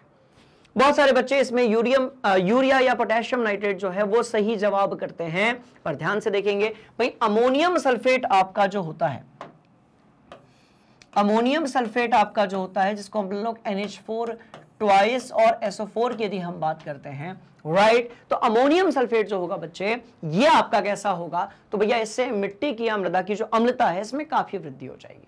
तो यही जो है आपका क्या हो जाएगा भाई, सही जवाब हो जाएगा। तो आप ध्यान से देखिएगा, अपन इसको चेक भी कर लेते हैं, और कहानी बिल्कुल क्लियर है। तो इस पर्टिकुलर टॉपिक से बहुत सारे जो क्वेश्चंस पूछे जाएंगे, राइट। कक्षा 12वीं में एक अध्याय है आपका अमाइन वाला, एमीन वाला, वहां से भी बहुत सारे क्वेश्चंस जो हैं इंटरकनेक्ट करके पूछ लिए जाते हैं कॉम्पिटिटिव एग्जाम से। स्कूल के एग्जाम में कभी नहीं पूछे जाएंगे। क्लियर हो गई कहानी? आपने कहा हाँ जी सर, एक और सवाल अपन करेंगे। ऐसा जब तक अपन करते रहेंगे जब तक पूरी तैयारी अपनी बढ़िया तरीके से नहीं हो जाती है। ठीक है, चलिए भाई एक और क्वेश्चन आइए। हमारे पास T केल्विन तापमान पर डाइमेथिलेमीन का पीके दिया हुआ है और एसिटिक अम्ल का पीके दिया हुआ है, जिनका मान दिया है। डाई अमोनियम एसिटेट विलयन के पीएच का सही मान आपको निकालना है।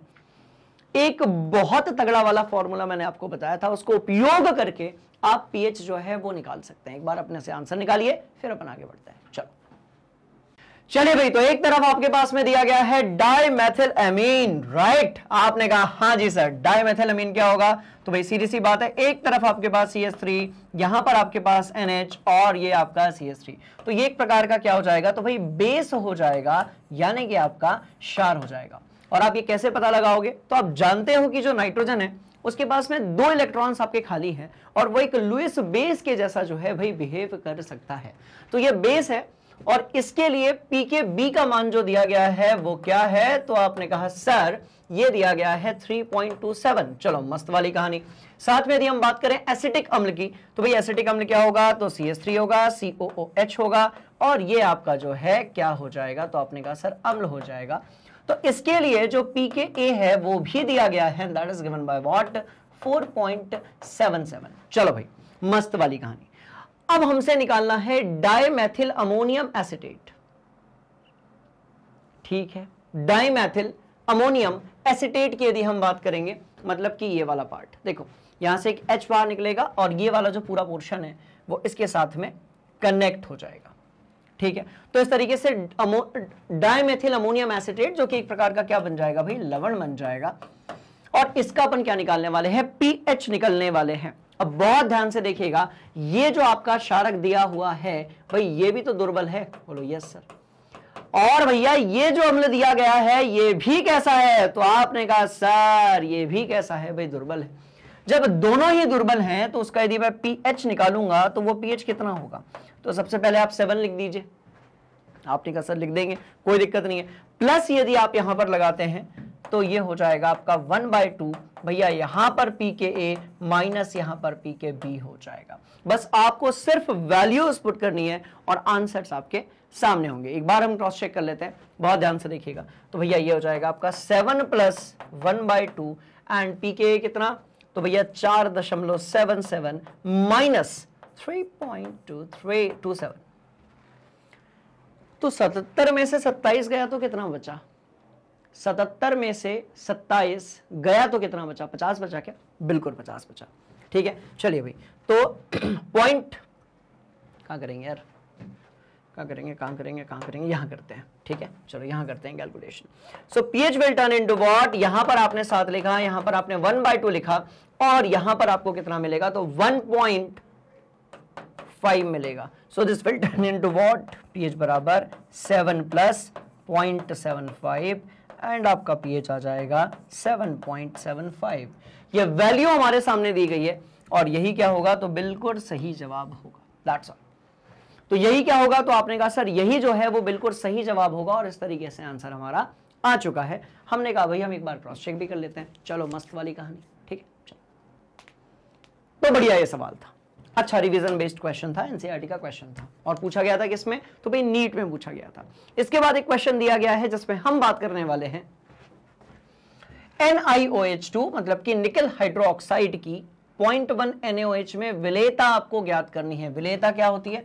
तो आपने कहा सर विलेयता होती है S। ठीक है, और क्या दिया गया है? तो इसका जो आयनी गुणनफल है ये दिया गया है। बहुत ध्यान से देखिएगा, इसका जो आयनी गुणनफल है वो दिया गया है और आयनी गुणनफल जो आपका होता है, बात समझ में आ रही है, उसका सीधे सीधे कनेक्शन किसके साथ होता है भाई? तो विलेयता के साथ में होता है। तो मैंने कहा कि मेरे पास NiOH जो है और ट्वाइस जो है ये कैसा है?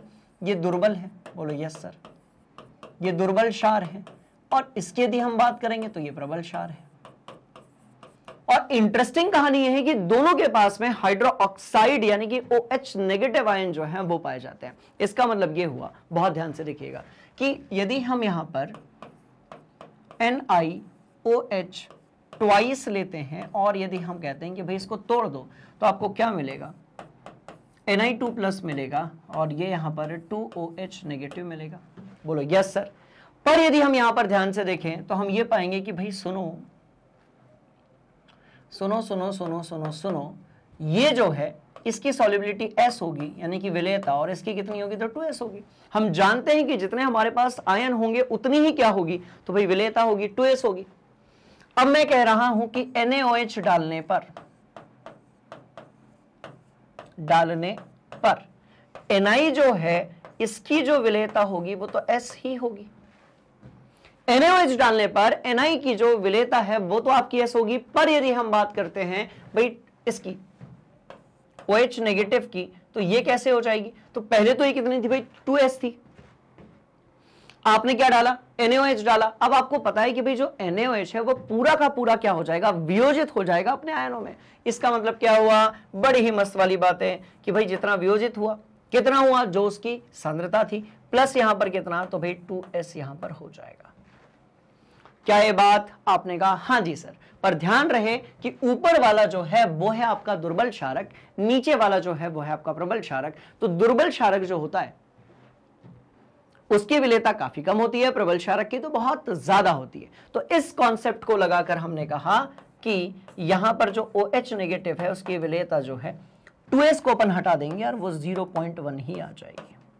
कितनी आ जाएगी, तो आपने कहा सर ये 0.1 ही मानी जाएगी, ठीक है। और ये यहां पर आप लिख भी दो कि 0.1 बहुत बहुत बहुत बड़ा है किससे, तो भाई 2S से, खत्म बात।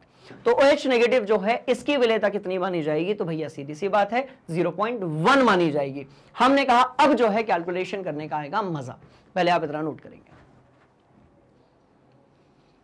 डन, आपने इतना नोट कर लिया। अब बहुत ध्यान से देखिएगा, भाई जो आयनी गुणनफल है उसका कुछ ना कुछ सूत्र होता होगा, बिल्कुल सही बात। तो जो आयनी गुणनफल यहां पर दिया गया है ये वाला है ना, तो ये हो जाएगा 2 गुणा 10 की घात -15 इज इक्वल टू Na की कितनी है, तो आपने कहा सर S है, ठीक है। ऑन द सेम वे आपका OH नेगेटिव कितनी है, तो इसकी आपकी 0.1 है, और क्योंकि इसके 2 आयन थे इसलिए यहां पर स्क्वायर आ जाएगा। अब मेरे ख्याल से आप बड़े आसानी से यहां से जो है S यानी कि विलेयता यानी कि सॉल्युबिलिटी जो है उसके वैल्यू निकाल सकते हैं, कोई दिक्कत वाली बात नहीं है। चलिए भैया, तो S बराबर क्या हो जाएगा, तो बहुत ध्यान से देखेंगे 2 गुणा 10 की घात -15 बटे 1 इंटू, या रुको 0.1 into 0.1 and this will turn into what, 2 into 10 raised to the power -15 divide by 0.1 into 0.1 जो है ये आपका क्या होगा, तो आपने कहा सर देखो 1 0 तो 10 raised to the power -2, ये कैंसिल आउट हो जाएगा, this will turn into what, 2 into 10 raised to the power -13, और जहां पर भी ये दिया गया है बिल्कुल वही हमारा सही जवाब होगा। अच्छा सवाल था ये, मतलब ये अभी दोबारा फिर पूछा जा सकता है, इतना तगड़ा वाला एक क्वेश्चन था, तो बड़े ध्यान से आपने इसको सुन लिया है, कॉपी में दिमाग में नोट कर लो। अब हम चलेंगे अगले वाले क्वेश्चन की तरफ, ठीक है, आ जाओ। बहुत मस्त वाली कहानी, बहुत ज्यादा। चलिए भाई और आगे बढ़ने वाले हैं, एक और क्वेश्चन अपन करेंगे। बड़ा छोटा क्वेश्चन दिया गया है, 0.01 हमारे पास NaOH दिया गया है और इसका आपको pH निकालना है, और ये जो चीज है ये आपका क्षार है। ये क्या है, तो आपने कहा सर ये क्षार है, ठीक है। तो NaOH जो है वो आपका दिया गया है कितना तो ये आपका Na+ बना जाएगा, ये आपका OH- बन जाएगा।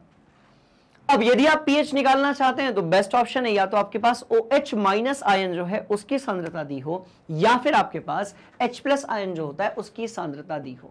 दोनों ही केसेस में आप बड़े आसानी से जो है क्या निकाल सकते हो भाई, pH निकाल सकते हो। आपने कहा सर इतनी सी कहानी है, और क्षारक कैसा है, तो भाई वो भी आपको पता चल गया कैसा है, तो आपने कहा सर प्रबल है।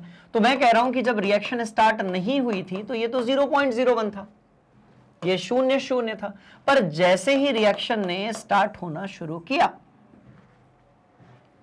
तो एक समय बाद आपकी जो अभिक्रिया है ये किस पर पहुंच जाएगी, तो आपने कहा सर बड़ी इंटरेस्टिंग कहानी, साम्यावस्था पर पहुंच जाएगी। अब भाई कह रहे हैं प्रबल क्षारक है तो ये तो 0 हो गया आपका, ये तो आपका 0 हो गया, और पूरा का पूरा NaOH जो है वो परिवर्तित हो गया Na+ और OH- में, and this will turn into what, 0.01 0.1, that's all. क्या ये वाली बात आपने कहा हाँ जी सर, बहुत मस्त वाली कहानी। चलो भैया, तो ये चीज यहां पर दी गई है, तो हमें यहां पर OH नेगेटिव जो है इसकी सांद्रता मिल चुकी है। OH नेगेटिव की सांद्रता कितनी, तो आपने कहा सर 0.01 या फिर 1 × 10⁻⁻²। अब क्योंकि हमें OH नेगेटिव की सांद्रता मिल चुकी है, तो बहुत सारे बच्चे यहां से H+ निकालते हैं और फिर pH निकालते हैं, पर ये थोड़ी सी लंबी प्रोसेस है।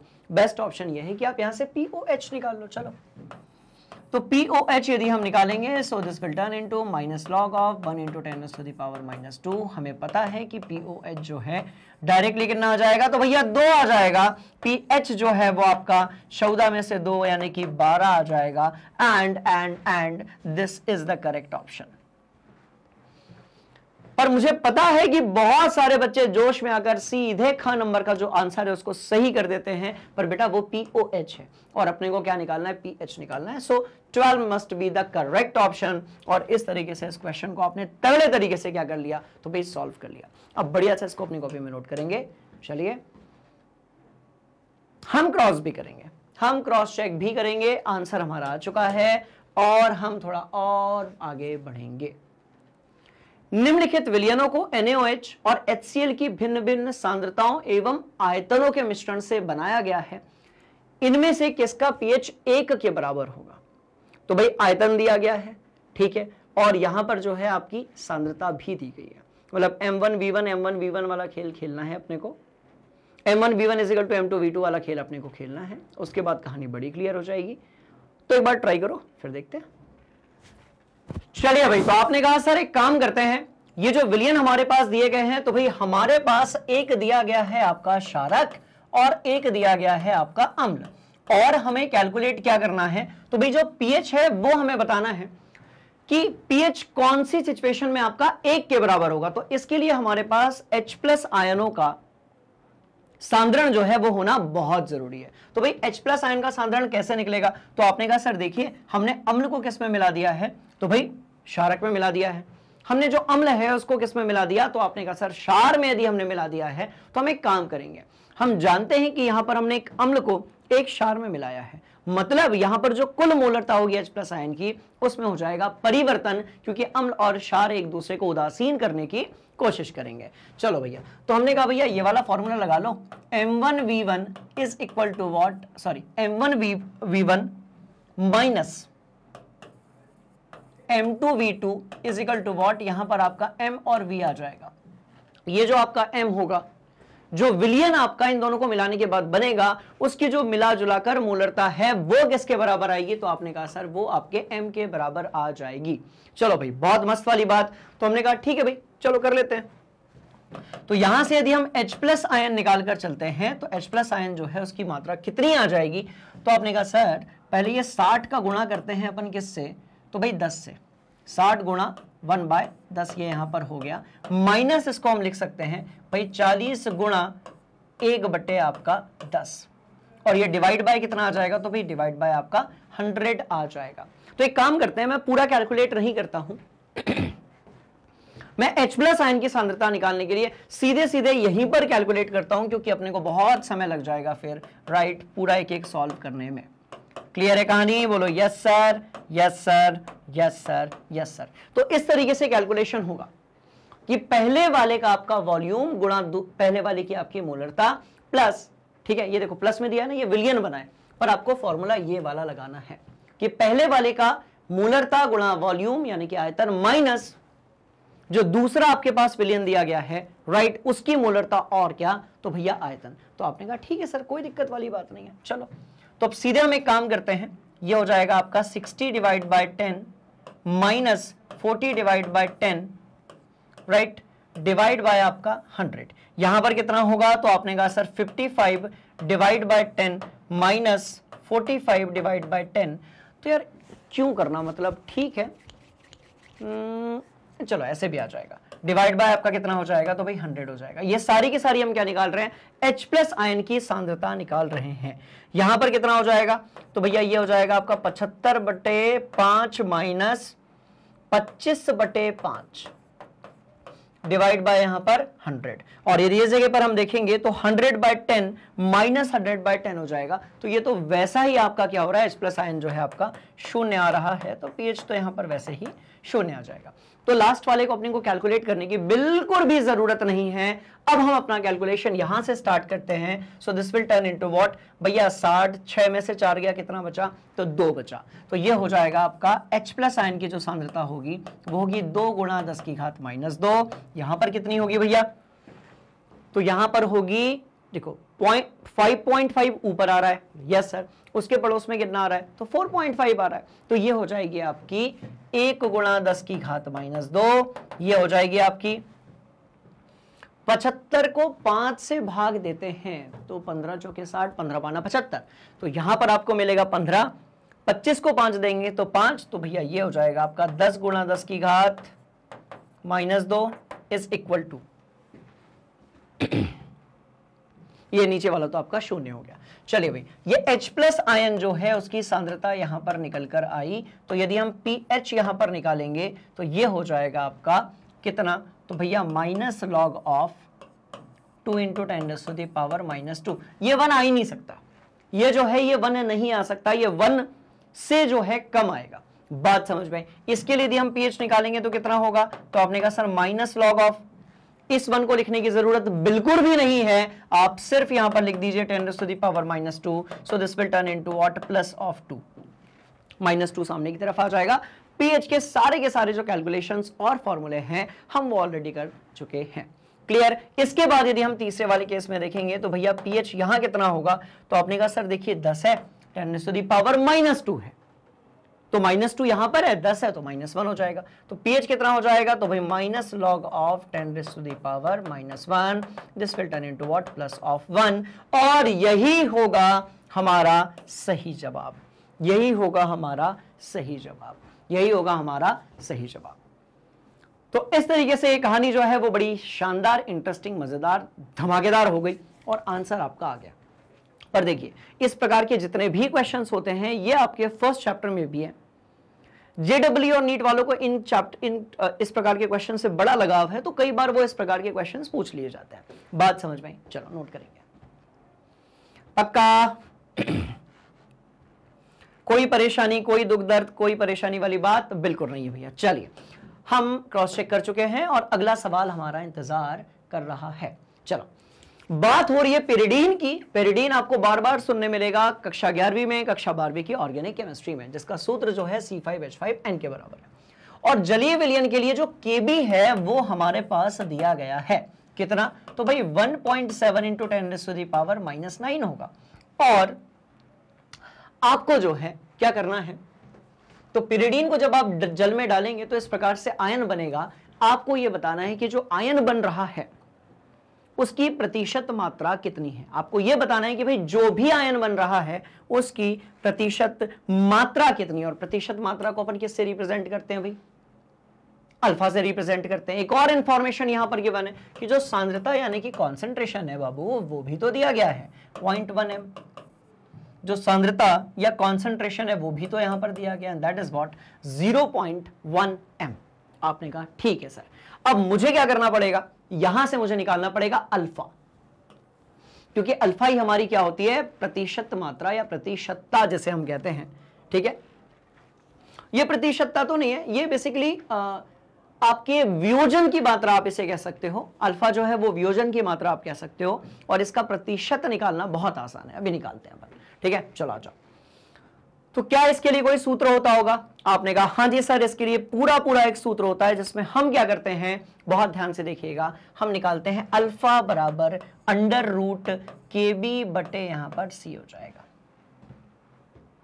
तो इस तरीके से आपका जो अल्फा है, जिसको आप क्या कहते हो भाई, प्रतिशत की आपके वियोजन की मात्रा, वियोजन की मात्रा, उसके बाद हम उसका कितना प्रतिशत वियोजन हुआ है वो तो अपन निकाल ही लेंगे। ठीक है, चलो, तो KB की वैल्यू को ऊपर की तरफ हम रखते हैं 1.7 × 10⁻⁻9 डिवाइड बाय यहां पर आपका 0.1 है। आप इसको और क्या लिख सकते हो, तो आपने कहा सर इससे इसको निपटा देते हैं, and this will turn into what 17, 1.7 था 0.1 था, तो ये हो जाएगा आपका 17 × 10⁻⁻9।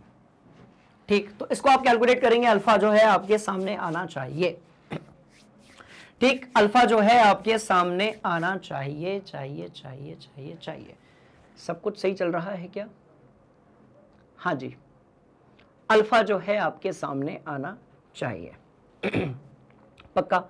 चलो, तो क्योंकि आप अंडर रूट निकाल रहे हो, तो 10 की जो घात है, 10 की जो पावर है, वो आपकी सम संख्या में यदि होगी तो कैलकुलेट करना आसान है, विषम संख्या में यदि होगी तो आप कैलकुलेट नहीं कर सकते। तो एक काम करते हैं, या तो इसको -10 कर देते हैं या तो -8 कर देते हैं। तो मैंने कहा भैया -8 कर देते हैं, 1.7 × 10⁻⁻8 हो जाएगा। बात समझ में? अब आप अंडर रूट 1.7 गुणा, तो ये 10 की घात कितना हो गया? तो भैया 10 की घात -4 हो गया। अंडर रूट 1.7 कितना होगा? अंडर रूट 1.7 जो है वो कितना होगा, ये एक सवाल है। ठीक है, तो भाई 1 पॉइंट समथिंग होगा। अंडर रूट 1.7 कितना होगा? एग्जाम में यदि ये क्वेश्चन होता तो ये वैल्यू गिवन होती है वहां पे। 1.7 देख लेते हैं, 1.2 × 1.2 करते हैं अपन लोग, तो भाई ये 1.44 आ जाएगा, ये नहीं होगा। 1.3 × 1.3 करते हैं, देखते हैं, तो भैया ये 1.69 आ जाएगा, एंड दिस इज 1.7 के बराबर। चलो भैया, तो अपने को मिल गया 1.3 × 10⁻⁻4 जो है वो अपने को मिल चुका है क्या? अल्फा। अल्फा जो है वो हमको कितना मिल चुका है? तो भाई सीधी सी बात है, 1.3 × 10⁻⁻4 हमें मिल चुका है। किसका मान? तो आपने कहा सर अल्फा का मान। इसको यहां से हटा देते हैं अपन। एक और चीज आपको याद रहे, जब भी आप न्यूमेरिकल्स कर रहे हैं तो आपको अप्रॉक्सीमेटली कैलकुलेशन लेकर चलना पड़ेगा, क्योंकि परीक्षा में यदि इस प्रकार के क्वेश्चंस आ जाएंगे तो भैया आप पूरा सॉल्व करोगे, बहुत समय लग जाएगा।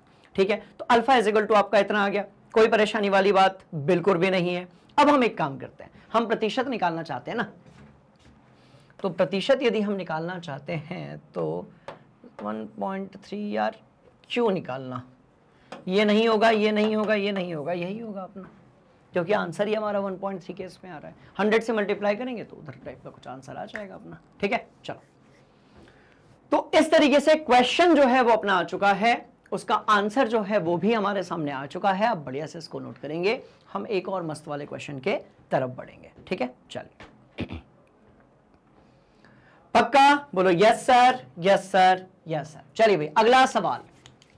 अगले सवाल में हमने क्या किया, तो जैसा हमने इसके पहले के पहले क्वेश्चन में, यानी कि क्वेश्चन नंबर 57 में किया था, ऑन द सेम वे हमने यहां पर भी उसी प्रकार का एक क्वेश्चन लिया है, जिसमें हमारे पास NaOH दिया हुआ है और HCl दिया हुआ है, और दोनों का जो आयतन है वो कैसा है? तो आपने कहा सर समान है, और दोनों को मिलाने पर जो pH आपको मिलने वाला है वो कैलकुलेट करना है। अब भाई pH कैलकुलेट करना है, तो आपने कहा सर H+ आयन यदि अपने सामने होगा तो pH तो अपन बहुत इजीली क्या कर सकते हैं भाई, कैलकुलेट कर सकते हैं। बिल्कुल सही बात बोल रहे हैं आप लोग। ठीक है, तो फिर से हम कौन सा फॉर्मूला लगाएंगे, बहुत ध्यान से देखिएगा, वही वाला अपना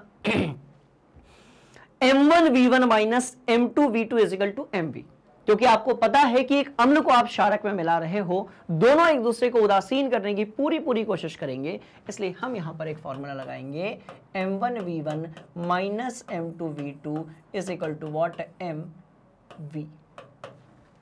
क्या ये बात आपने कहा? हाँ जी सर। तो ये बात आपको बहुत बढ़िया तरीके से क्लियर हो गई। ठीक है जी, चलिए। अच्छा, एक और चीज ध्यान से देखेंगे, आपका जो NaOH यहां पर दिया गया है, इसके लिए जो भी सांद्रता दी गई है भाई वो 0.1 m है, और यदि आप यहां पर बात करते हैं HCl की, तो HCl के लिए जो भी सांद्रता दी गई है वो तो 0.01 m है। इसका मतलब NaOH की जो सांद्रता है वो ज्यादा है, HCl की जो सांद्रता है वो कम है। तो ये एक बात तो क्लियर हो गई कि जो बनने वाला देखो, कॉमन सेंस से भी इसका आंसर आ जाएगा, पूरा सॉल्व करने की जरूरत नहीं है, हालांकि हम वहां से भी आंसर लेकर आ सकते हैं, पर बड़े ध्यान से देखिएगा, यहां पर कॉन्सेंट्रेशन ऑफ NaOH जो है बाबू, वो आपका कॉन्सेंट्रेशन ऑफ HCl से कैसा है? तो आपने कहा सर ज्यादा है, मतलब यहां पर क्षारक की जो सांद्रता है वो आपके अम्ल की सांद्रता से बहुत ज्यादा है, 10 गुना ज्यादा है। मतलब बनने वाला जो विलयन होगा वो कैसा होगा? तो आपने कहा सर वो क्षारीय होगा, बनने वाला विलयन जो है वो कैसा होगा? क्षारीय होगा। तो इसका जो pH है वो आपका कैसा होगा? तो आपने कहा सर ये जो pH है ना, ये 7 से ज्यादा होगा। 12 से कैसे ज्यादा होगा, 7 से ज्यादा होगा, 12 से कम भी हो सकता है, राइट। चलिए, तो यहां पर आपका क्षारक की जो सांद्रता है वो ज्यादा है एज कंपेयर टू व्हाट, अम्ल की सांद्रता। मतलब ये बात क्लियर हो गई कि OH माइनस आयन जो होंगे वो ज्यादा होंगे as compare to what, H plus ion. OH minus ion ज्यादा होंगे, H प्लस आयन जो है आपके कम होंगे, तो pH जो होगा वो 7 से ज्यादा होगा। तो ये बात यदि क्लियर हो गई तो इस हिसाब से अपना क आंसर तो बिल्कुल सही आना चाहिए। बाकी के ऑप्शंस बिल्कुल भी हमारे मैच नहीं कर रहे हैं कंडीशन के साथ में।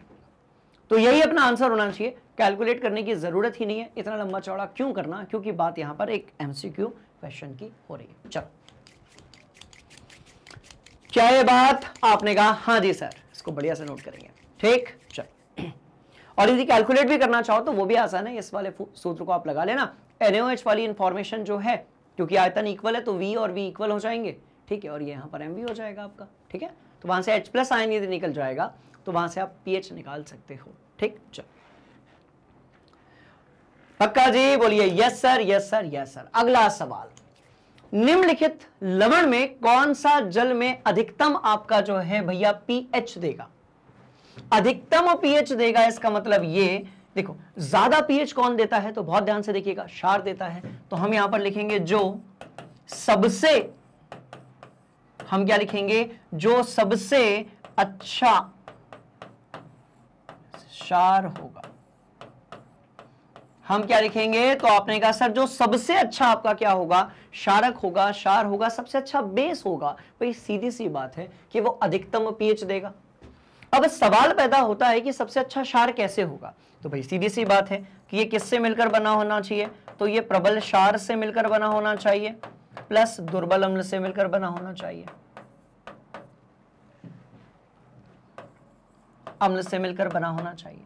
क्या मेरी बात आपने कहा? हाँ जी सर। तो अच्छा क्षार वही होगा जो कि प्रबल क्षार से, बात समझ में, अच्छा क्षार या क्षारीय प्रवृत्ति का होगा जो कि प्रबल क्षार से मिलकर बना है और भाई दुर्बल अम्ल से मिलकर बना है, क्योंकि सारे के सारे नमक है, सारे के सारे आपके जो हैं भाई लवण हैं, किससे मिलकर बने होंगे? तो अम्ल और क्षारक दोनों से मिलकर बने होंगे। बोलो यस सर। तो जो प्रबल, अब इसको यदि आप ध्यान से देखोगे तो ये किससे मिलकर बना है, तो आपने कहा सर ये KOH और HCl से मिलकर बना है, तो ये तो उदासीन है, तो ये कैसा है? तो आपने कहा सर मिर्जा भाई ये तो उदासीन है। ये किससे मिलकर बना है? तो भाई NaCl है, तो हम सब जानते हैं कि ये HCl या NaOH और HCl से मिलकर बना है, तो ये भी उदासीन है। यदि आप Na2CO3 की बात करेंगे तो भाई ये किससे मिलकर बना है? तो ये NaOH के साथ में आपका H2CO3 से मिलकर बना है, तो ये कैसा है? आपका क्षारीय है। और यदि आप CuSO4 की बात करेंगे तो ये किससे मिलकर बना होगा? तो CuOH2 प्लस H2SO4 से मिलकर ये बना होगा। ये सब कुछ मैं सिखा चुका हूं ऑलरेडी, तो भैया ये भी आपका उदासीन होगा। तो हमें यहां पर सिर्फ एक ऐसा लवण दिख रहा है, बहुत ध्यान से देखिएगा, मस्त वाली कहानी, हमें यहां पर सिर्फ एक ऐसा लवण दिख रहा है जो कि किससे मिलकर बना है? तो भैया आपका जो क्षारक है वो प्रबल है और अम्ल जो है वो आपका कैसा है? दुर्बल है। तो इस तरीके से आपको Na2CO3 जो मिलेगा ये आपका कैसा होगा? क्षारीय होगा, और इसीलिए इसका जो pH है वो कैसा होगा? भाई अधिकतम होगा। बाकी सबका लगभग 7 के आसपास होगा। तो सॉल्व करने जैसा कुछ था नहीं, बढ़िया क्यूट सा क्वेश्चन था, नीट में पूछा गया था और आपकी परीक्षाओं में पूछा जा सकता है। हम चलेंगे थोड़ा सा और आगे, एक और मस्त क्वेश्चन देखेंगे, ठीक है। चलो, तो एक और मस्त वाला क्वेश्चन क्या कहता है, बहुत ध्यान से देखिएगा। भाई लैक्टिक अम्ल जो है दिया गया है, अच्छा जी ठीक है जी, लैक्टिक अम्ल जो है ये दिया गया है। आप याद करो कक्षा 10वीं में अपन ने लैक्टिक अम्ल के बारे में खूब पढ़ा है। एक सवाल होता था कि जब हम अचानक से बहुत ज्यादा मेहनत कर लेते हैं तो हमें जो है मांसपेशियों में दर्द क्यों चालू हो जाता है? अचानक से बहुत काम कर लेते हैं तो मांसपेशियों में दर्द क्यों शुरू हो जाता है, या फिर जो खिलाड़ी होते हैं उनको क्रैम्प्स क्यों आ जाते हैं? तो इसके लिए आपने पढ़ा था कि भाई हमारे शरीर के अंदर कोशिकाओं में अवायवीय श्वसन होने लगता है, जिसके कारण क्या बनने लगता है भैया? लैक्टिक अम्ल बनने लगता है। और इस लैक्टिक अम्ल के बनने के कारण हमें दर्द और थकान जो है वो महसूस होती है। और यहीं से इन्होंने बायोलॉजी का एक कॉन्सेप्ट लिया और केमिस्ट्री का एक क्वेश्चन बना दिया कि भैया अब करते रहो आप सॉल्व, अपन कर भी लेंगे, चलो ठीक है। तो मैं कह रहा हूं कि इसका जो जलीय विलयन है यानी कि इसकी जो सांद्रता है वो दी गई है 0.1 m, ठीक है जी, और इसका जो प्रतिशत वियोजन है वो भी दिया गया है 3.7%, बस। और ऐसा क्यों होगा बहुत ध्यान से देखिएगा, क्योंकि ये एक प्रकार का क्या है, तो भाई दुर्बल अम्ल है, और आप जानते हो कि सर अम्ल यदि दुर्बल होगा तो इसका वियोजन बहुत ज्यादा नहीं होने वाला, बहुत कम होगा। कैसा? 3.7% ओनली, ठीक है। तो आपको जो है किसका मान निकालना है, तो आपने कहा सर अपने को मान निकालना है Ka का। किसका मान निकालना है? तो भैया अपने को बात काम निकालना है Ka का, अपने को मान निकालना है, दैट्स ऑल। सारी वैल्यूज गिवन है, इनमें से कोई एक Ka का मान होगा। मैंने कहा भाई जब Ka का मान ही अपने को निकालना है तो हम एक काम करते हैं, एक तगड़ा वाला जो है फॉर्मूला देख लेते हैं, वहां से आपका जो Ka है वो क्या होगा, तो भाई निकल कर आ जाएगा। क्या ये बात क्लियर हुई? आपने कहा हाँ जी सर, ठीक है। चलो तो अपन किसका मान निकालने वाले हैं, तो भाई अपन Ka का मान निकालने वाले हैं, ठीक है। करो बड़ा एक बार ट्राई अपने से, फिर बढ़ते हैं आगे। चलिए भाई, तो Ka इजिकल टू क्या हो जाएगा, तो आपने कहा सर इसका एक फॉर्मूला आपने बताया था, Ka is equal to what, alpha square C, अपन ने कहीं लिखा भी है, रुको अभी अपन ने क्वेश्चंस करने से पहले कहीं पर सारे के सारे फॉर्मूले लिखे भी थे। तो Ka बराबर कितना हो गया, तो आपने कहा सर अल्फा स्क्वायर सी हो गया। अल्फा अपने पास दिया है, सी की वैल्यू अपन निकालेंगे, वैल्यू पुट करेंगे, और हीरो तो अपन है ही, ठीक है। चलो तो सी अपने पास दिया है, अल्फा इजिकल टू कितना हो जाएगा, 3.7% है, so this will turn into, और ये हो जाएगा आपका कितना, तो भैया 0.12037, दैट्स ऑल। तो ये आपका क्या आ गया, तो भैया अल्फा आ गया।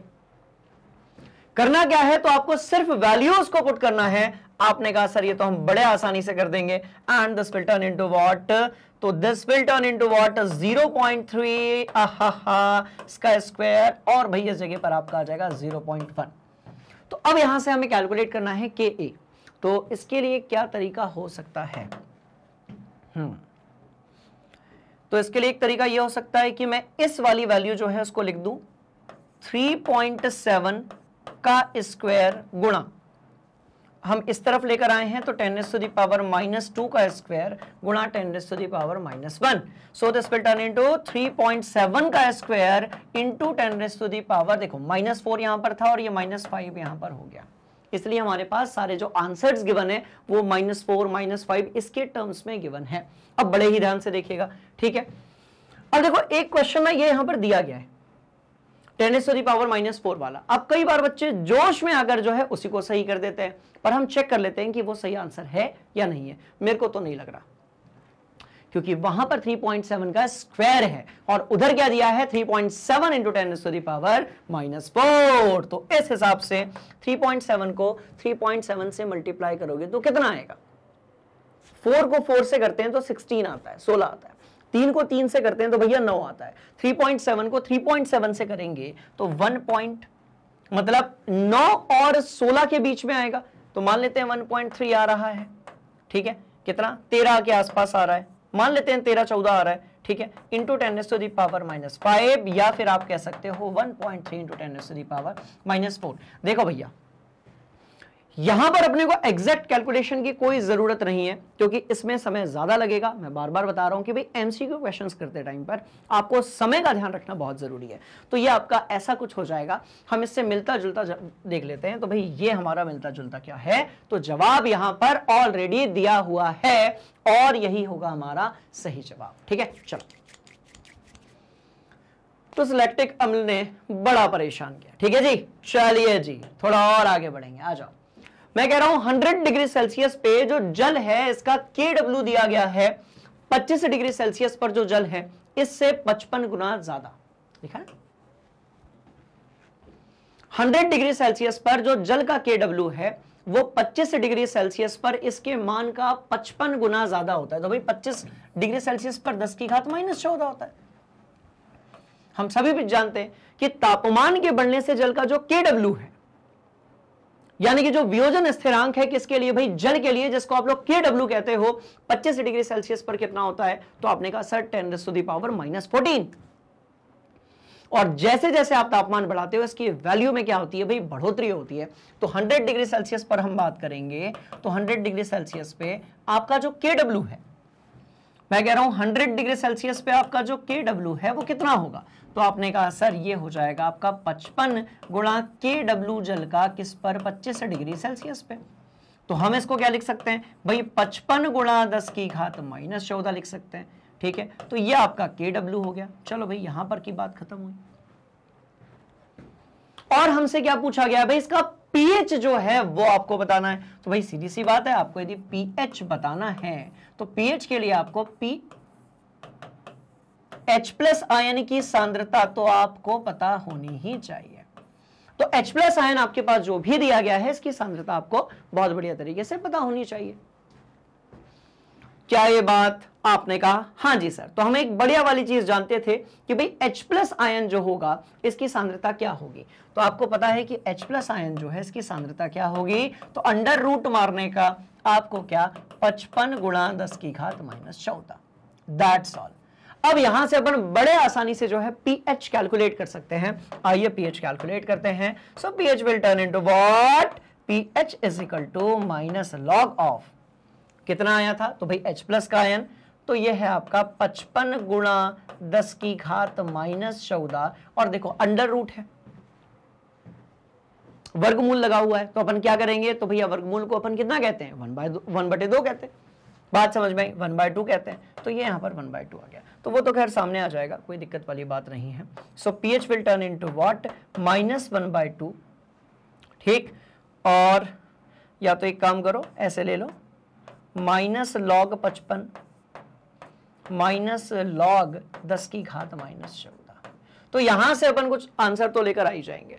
तो pH will turn into what, pH is equal to 1/2 -log 55 कितना होगा, तो भाई log 55 अपने सामने ऑलरेडी दिया हुआ है 1.74, सो भैया ये 1.74 हो गया, और ये 10⁻⁻14 जो है वो आगे आ जाएगा, क्योंकि हम जानते हैं कि log m की पावर यदि n होती है तो वो n ऊपर जो लगा होता है वो घूम कर सामने की तरफ आ जाता है।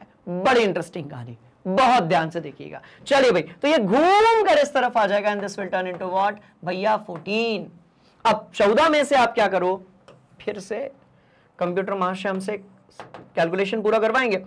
14 में से 1.74 जो है इसको आप घटा दीजिए, so this will turn into what 12 100 में से 74 गया तो कितना बचा, 26 बचा, 26 बचा, ठीक है। तो ये हो गया आपका divide by 2, and this will turn into what 6.13। यदि ये कहीं पर दिया गया है तो यही हमारा सही जवाब होगा।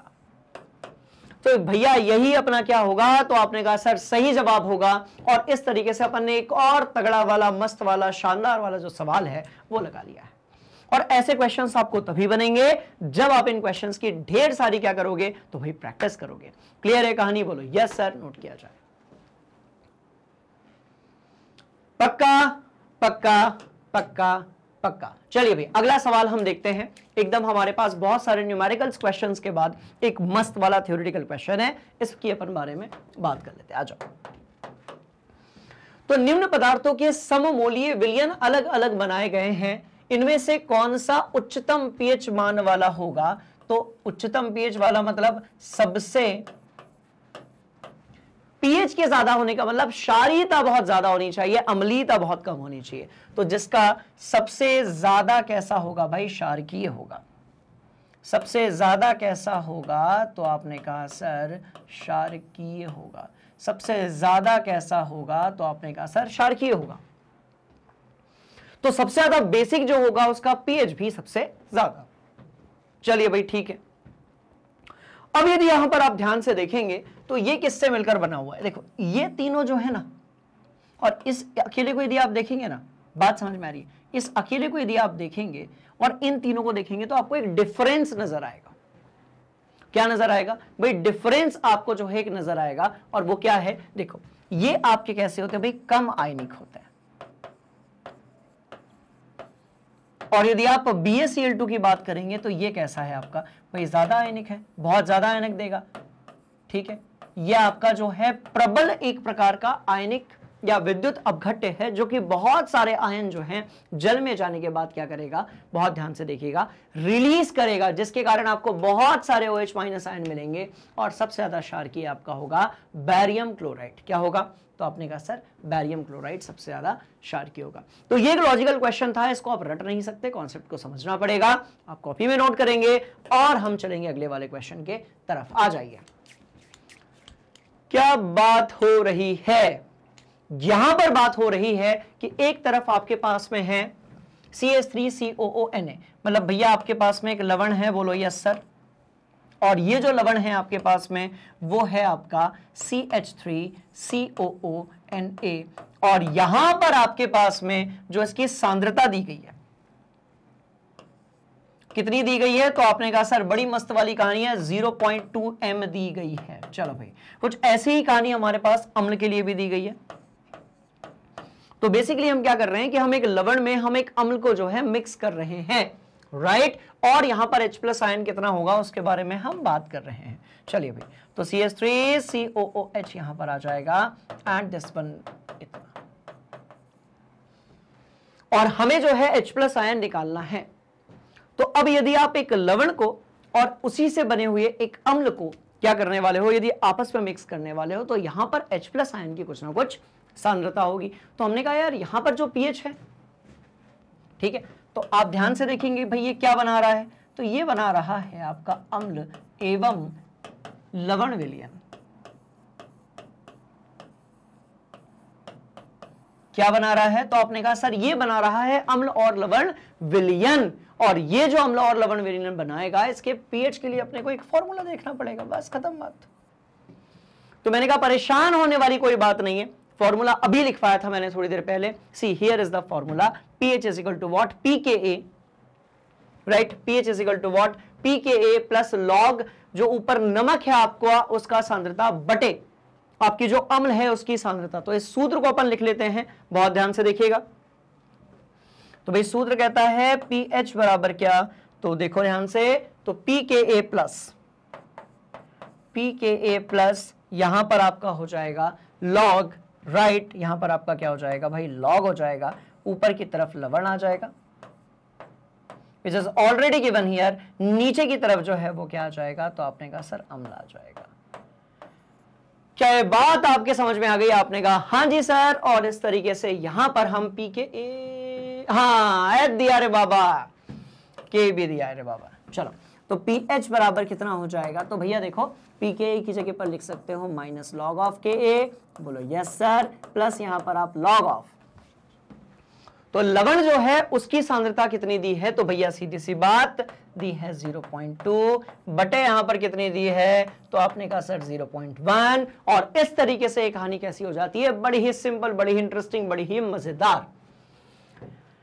मेरे को ये वाला सॉल्व करवाओगे मतलब, है ना? ठीक है, के की वैल्यू पुट करके सॉल्व कर लेते हैं, चलो क्या ही फर्क पड़ता है। चलो, तो भाई pH बराबर आपका क्या हो जाएगा, तो माइनस लॉग ऑफ, जहां पर आपका Ka है वहां पर आपका आ जाएगा भैया 1.8 इंटू 10⁻⁻⁵ -5 और प्लस यहां पर आ जाएगा log 2, क्योंकि 0.2 डिवाइड बाय 0.1 है तो ये कितना हो जाएगा, तो log 2 हो जाएगा। ठीक, चलो log 2 आप पहले से जानते हो कितना होता है, 0.3010, तो 0.3 लोगे तो भी काम चल जाएगा। इसको अपन आगे पटकते हैं,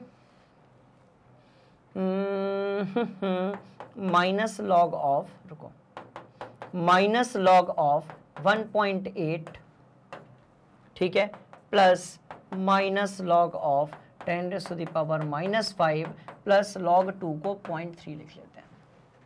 वैसे 0.3010 होता है पर नहीं लिखेंगे तो भी अपना काम चल जाएगा। चलो भैया बहुत बढ़िया। अब माइनस लॉग 1.8 कितना होगा, तो 1.8 है तो भाई 0.2 के आसपास माइनस में, प्लस वो -5 सामने आकर +5 हो जाएगा, प्लस ये यहां पर 0.3 हो जाएगा and this will turn into what, 5.1 के आसपास लगभग में आंसर है। तो यार ये मैं क्या ले आया,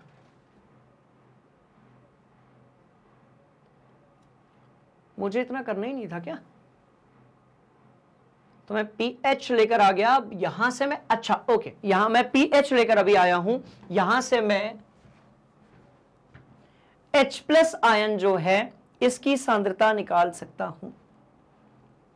ये तो अभी मैं पीएच लेकर आया हूं, यहां से मैं H प्लस आयन की सांद्रता निकाल सकता हूं। हम एंटी लॉग वाला फॉर्मूला लगाएंगे, मतलब ये जो फॉर्मूला अपन लिखते हैं ना, ये देखो, ये लिखते हैं ना अपन, PH is equal to what, minus log of, यहां पर H प्लस आयन है, बोलो यस सर।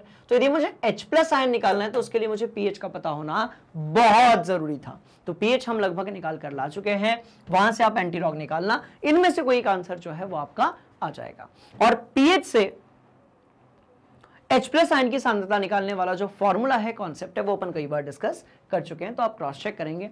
बेटा 9 × 10⁻⁻6 will be the correct option. तो अब इसमें वैल्यू पुट करके ला लेना, आपका आंसर आ जाएगा। ठीक है, चलो। तो इस तरीके से भैया एक और सवाल अपन ने कर दिया है मस्त वाला, आप इसको अपनी कॉपी में नोट करेंगे और हम एक और तगड़ा सवाल करने वाले हैं। आ जाइए, हम कह रहे हैं भाई 298 केल्विन पर अमोनियम हाइड्रोक्साइड, बात किसके बारे में हो रही है? तो एक मस्त वाले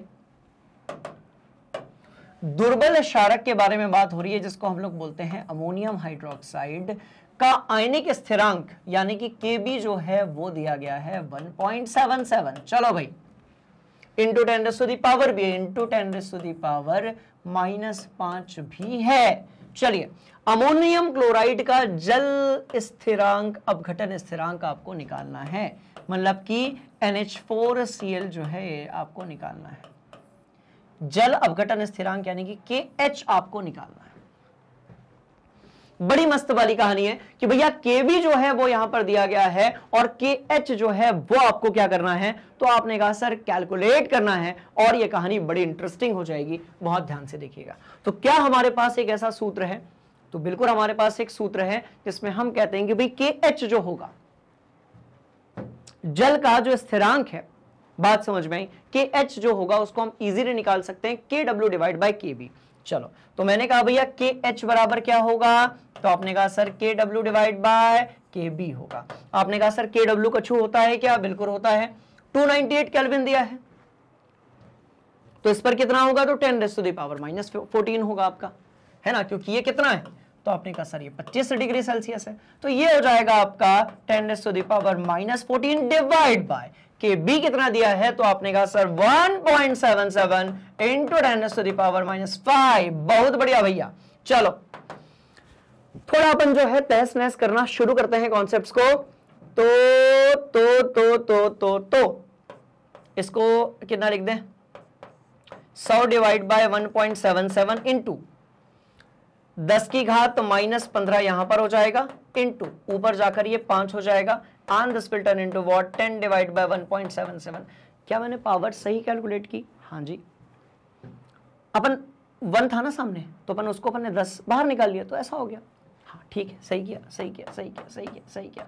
और ये -10 हो जाएगा। आपने कहा सर थोड़ा और यदि हम इसको प्रोसीड करेंगे तो देखो मेरे को ना 1.7 का फॉर्मूला नहीं आता, बट 17 का मेरे को पहाड़ा शायद आता है। हाँ, तो 17 का 16×6 = 96 होता है, तो 17.5 के आसपास 5 पॉइंट समथिंग आएगा।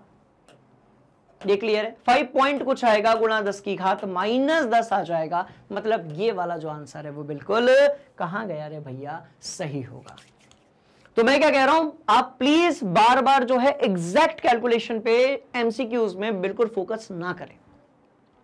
एमसीक्यूज का मतलब ये होता है कि आपको क्वेश्चन समझ में यदि आ गया है तो वो आपका जो है सॉल्यूशन पावर चेक करते हैं, कैलकुलेशन पावर बिल्कुल भी चेक नहीं करते हैं। पूरा करने की जरूरत नहीं है, ये तो भाई किए जा रहे हो, 10 डिवाइड बाय 1.77 किए जा रहे हो। It will take a lot of time, पूरा कैलकुलेट करने की जरूरत आप लोगों को बिल्कुल भी नहीं है। और इस तरीके से बड़े इंपॉर्टेंट हमने कुछ और क्वेश्चंस जो हैं उसको खोपड़ी के अंदर सेट कर लिया है। आप प्लीज इसको अपनी कॉपी में नोट करेंगे।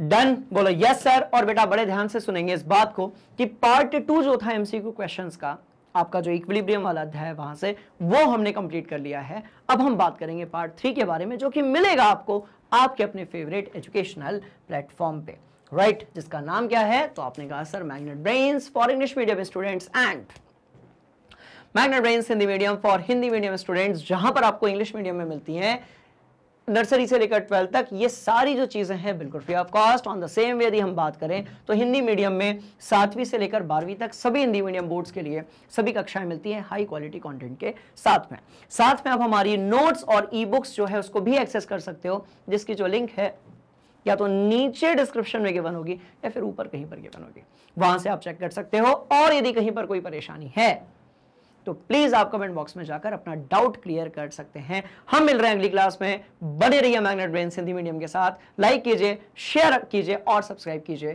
Thank you so much. जय हिंद।